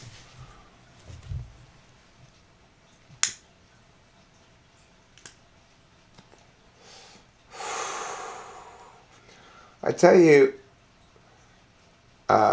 Jamie is central to two good songs. One of them is Janie's Got a Gun, and the other one is Jamie's Crying. But one of them, I believe, is Janie, and the other one is Jamie. Correct? Incorrect? I should do that as a poll. Which is correct? Jamie's Crying and Janie Has a Gun. Janie Has a Gun. I mean, Janie's Crying and Jamie Has a Gun.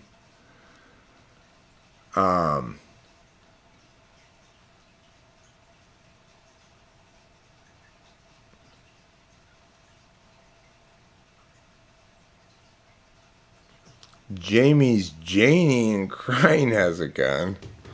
Or Crying's Jamie and Gunning Has a Jane. I don't know. I have to think about more than the two. I guess I could just have the two, which is correct.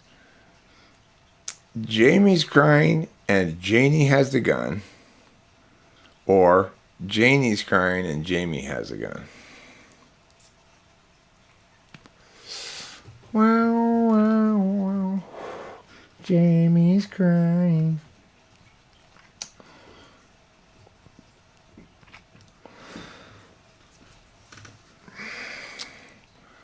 Later, when Janie gets older, she loses the gun and begins to say things. She's featured in the song Jane Says.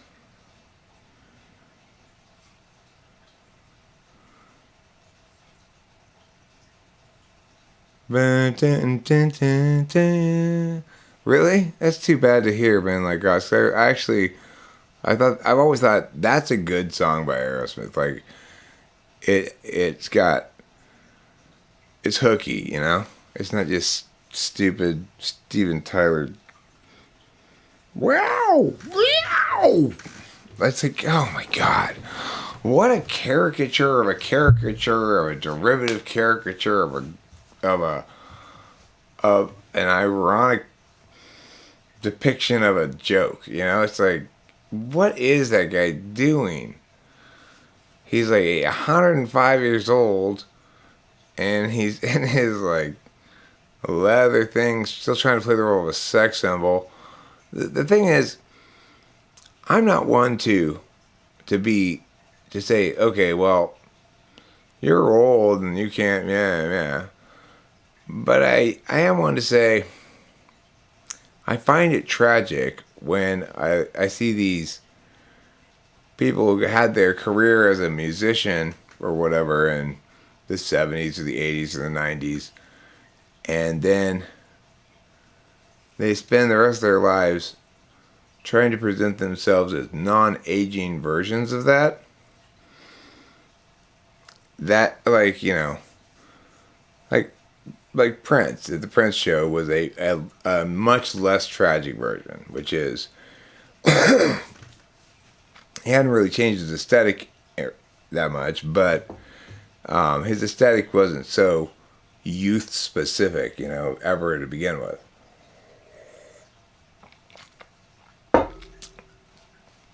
But in its most tragic form, it's like Mick Jagger or Steven Tyler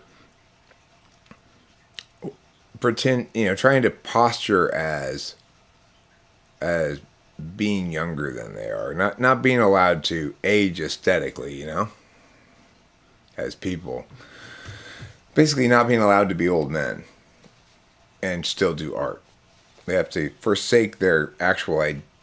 Because the thing is, being older does come with some differences for a lot of people. If you're older and if you end up older and wiser and happier anyway, but it's not always going to be the case. You're going to get all three of those things. But if you end up older and wiser, then you've got a more nuanced approach to manifesting the self. And if you're some kind of an artist, well, that means you have a more nuanced approach to doing art. It's for people who like let's say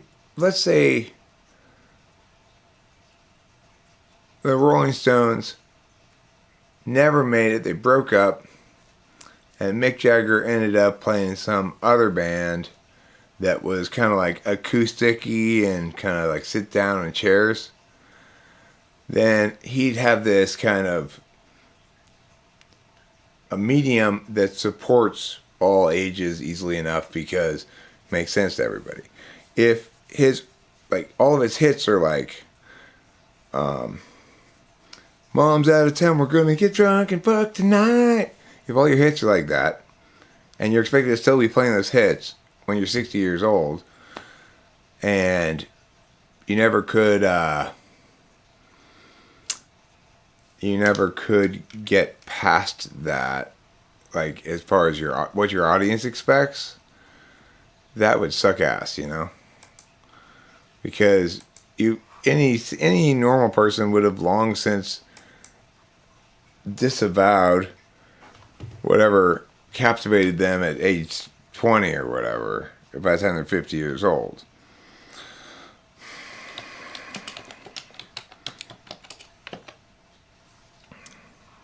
Look, if you had one shot or one opportunity to seize everything you ever wanted in one moment, would you capture it or would you just let it slip?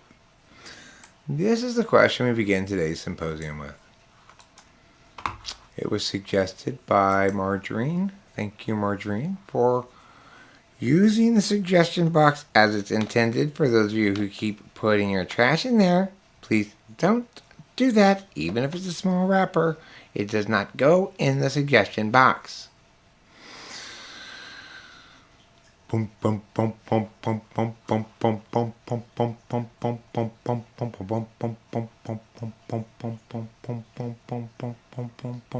His palms are sweaty, knees weak, arms are heavy. There's vomit on his sweater already, Mom Spaghetti. He's nervous, but on the surface he looks calm and ready to drop bombs. But he keeps on forgetting what he wrote down. The whole crowd goes so loud, he opens his mouth, but the words won't come out. He's choking now. Everybody's choking now. Blam! Oh no! Clock's run out. Time's up. Snap back to reality. Oops, there goes gravity. Oops, there goes gravity. He chokes. He's so mad, but he won't give up that easy. No, he won't have it. He knows his whole back to those. He knows his whole back to these ropes. It don't matter. He's dope. He knows that, but he's broke. He's so stagnant. He knows when he goes home, back to his mobile home, that's when it's back to the lab again. Yo, this whole rhapsody, better go capture this moment and hope it don't pass him. You better lose yourself in the music the moment you own it. You better never let it go. You only get one shot. Do not miss your chance to blow. The opportunity comes once in a lifetime. You better lose yourself in the music the moment you own it. You better never let it go. You only get one shot. Do not miss your chance to blow. This opportunity comes once in a lifetime. You better. His soul's escaping through this hole that's gaping. This world is mine for the taking. Make me king as we move towards a new world order. A normal life is boring, but superstardom's close to post-mortem. It only grows harder, only grows hotter. He blows, it's all over. These hoses all on him. Coast to coast shows, he's known as Globetrotter. Lonely roads, God only knows he's grown farther from home, his own father. He goes home and he barely knows his own daughter. But hold your nose, 'cause here goes the cold water. These hoes don't want him no more, his cold product. They moved on to the next schmo who flows. He no dove and sold nada. So the soap opera is told, unfolds, I suppose, his old partner, but the beat goes on. Da-dump, da-da-dump. Yeah, that's too hard to do. That one requires too much meowing in my meow. Like, here's a rap that I was thinking for my anti-drug campaign. If someone comes up to you, if someone comes and offers you, if someone comes and says to you, would you would you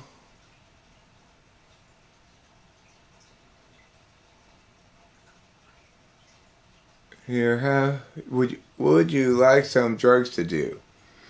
Okay, here we go. If someone comes and says to you, would you like some drugs to do? And then, what are the other two lines I was thinking earlier? This is an important rap, okay?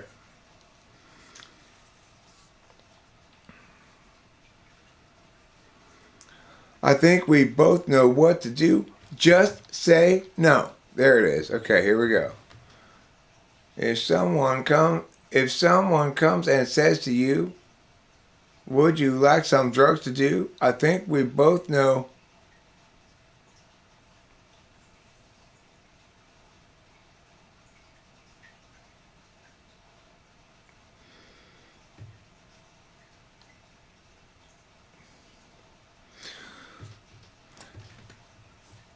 If someone comes and says to you,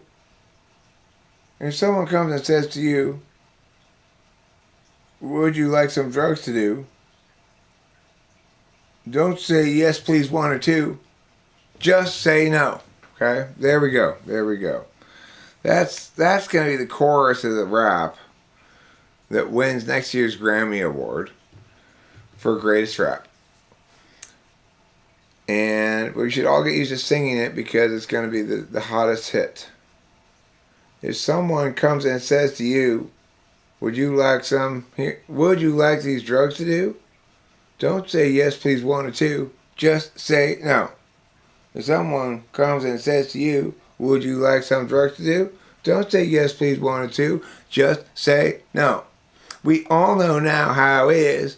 Peer pressure is so abyss. Peer pressure reading you left and right to take these drugs nowadays and not just say no to peer pressure, yo. Peer pressure is the leading cause of drug abuse in this nation today. Everywhere you go, every day, your peers are trying to force you to take more drugs and to get high on those drugs. And for kids all across America, it can be really, really difficult to resist the force of that much peer pressure when all of your peers, everybody's constantly saying, do drugs, do drugs, do drugs. It can be tough on kids. It can be real tough. And that's why I want them to know that some of the so-called cool kids are on their side. And that's why I made this rap for you. Cool kids who don't do the drugs, okay? If someone says to you, would you like some drugs to do? Don't say yes, please, one or two. Just say no. Remember, just have sex instead. Or maybe gamble till you're dead. Or possibly drink a bunch. That's okay, but what we have for brunch, we won't have drugs, so just say no. Those are the rules to remember.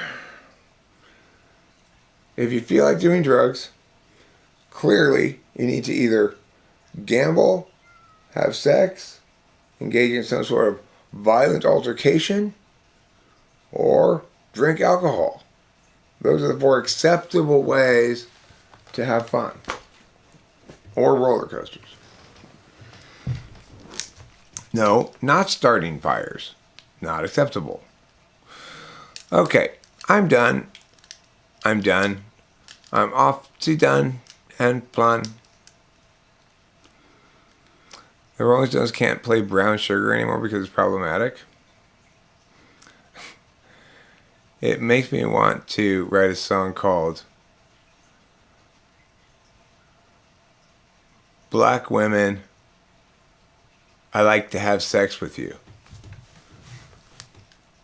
Or Black Women, So Great at Sex. Black women, your blackness and your womanhood together. Mush 'em together. Black woman, what do you get? The sweetest damn bitter tang I ever tasted yet. Oh, black woman, negress from the south, Africa's finest, so Nubian and dark and delicious. What do you guys think? You think that'll fly? You think that'll play right now? Is this the right time period for that song? Did I get the time period right on this?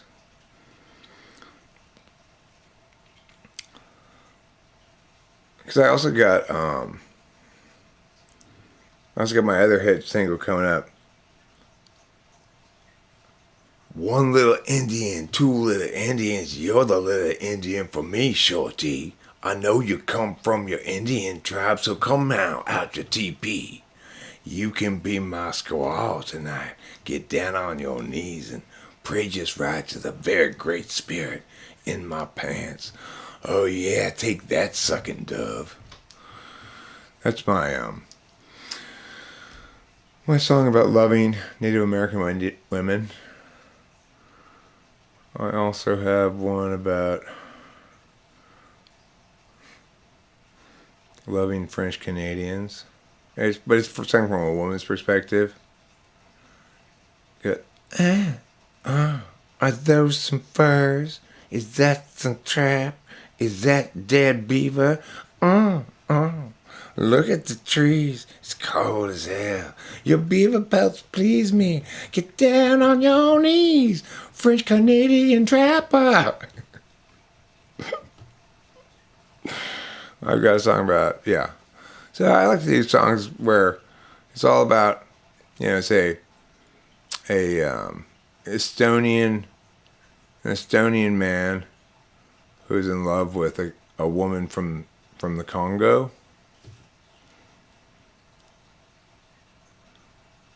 Oh, sure, I'm Estonian and you're Congolese. Your skin is as dark as the flesh of a baby in my homeland of Estonia, where all the berries grow black as night. That's one of my songs about Estonian Congolese love. Got another one about how people from Greece like to fuck tuna. They swim underwater, they hold their breath, and you gotta court them.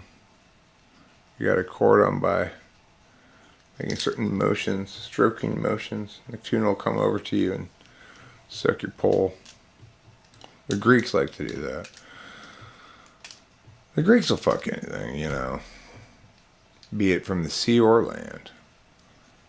Although I guess bird fucking is relatively rare in Greece, comparatively rare. But still more common than human fucking.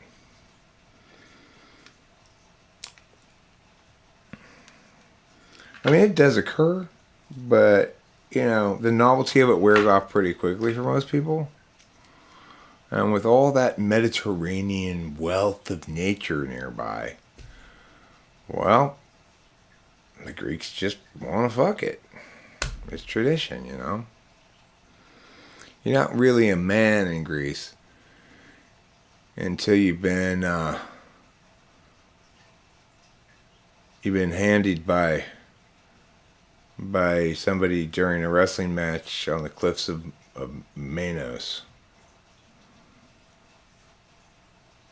And then afterwards drank the blood of a goat and then gave each other blowjobs. That's the ritual of manhood for two teenage boys.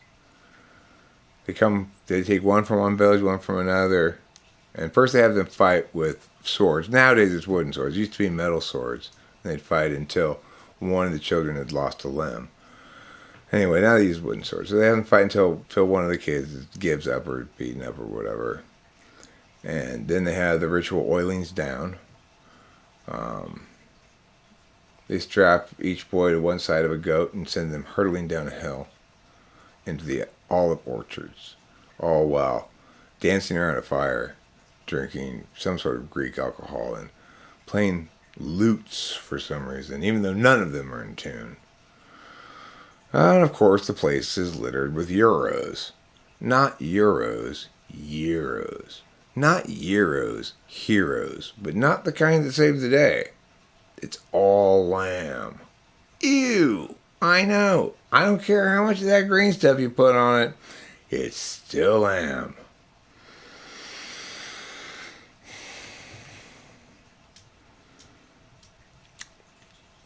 Yeah, they say Icarus flew too close to the sun.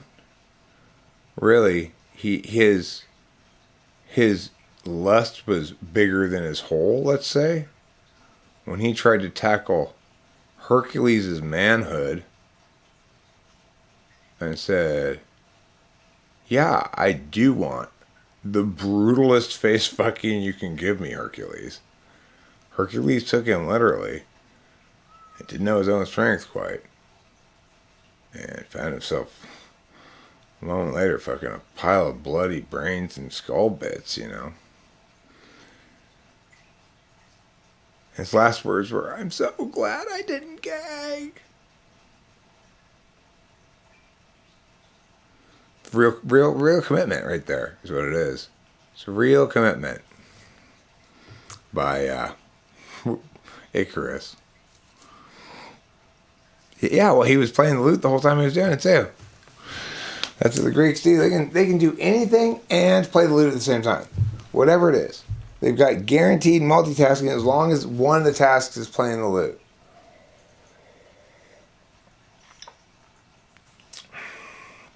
They also like to dress up like Pan and pretend to be angry that somebody has stolen their grapes. That's one of the most common fetishes in Greece. Tee, I've stolen your grapes.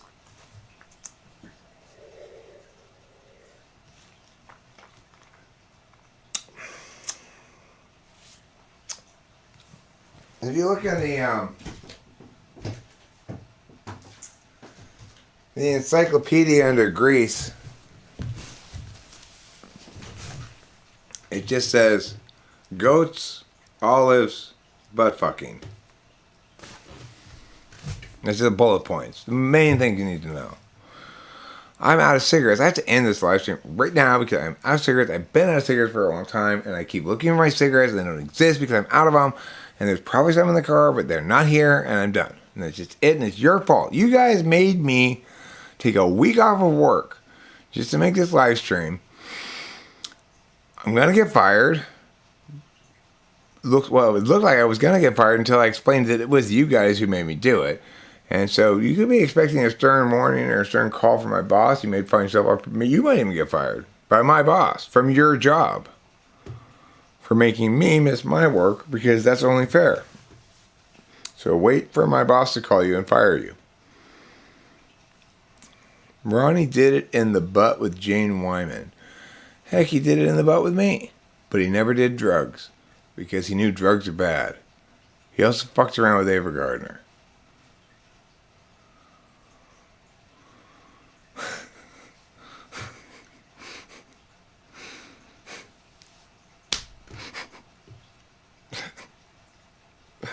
That can't possibly be a real Nancy Reagan quote. That cannot possibly be a real Nancy Reagan quote. She gave the best blowjobs in Hollywood, huh? However, the further she got from Hollywood, the quality diminished in direct proportion to the mileage. So, during her White House days, she was actually quite a poor blowjob giver. Now look, I've got to go. Stop saying things, stop existing in ways that are interesting or remotely distracting to me. Because I've got to go. I don't want to hear any more things about your mom.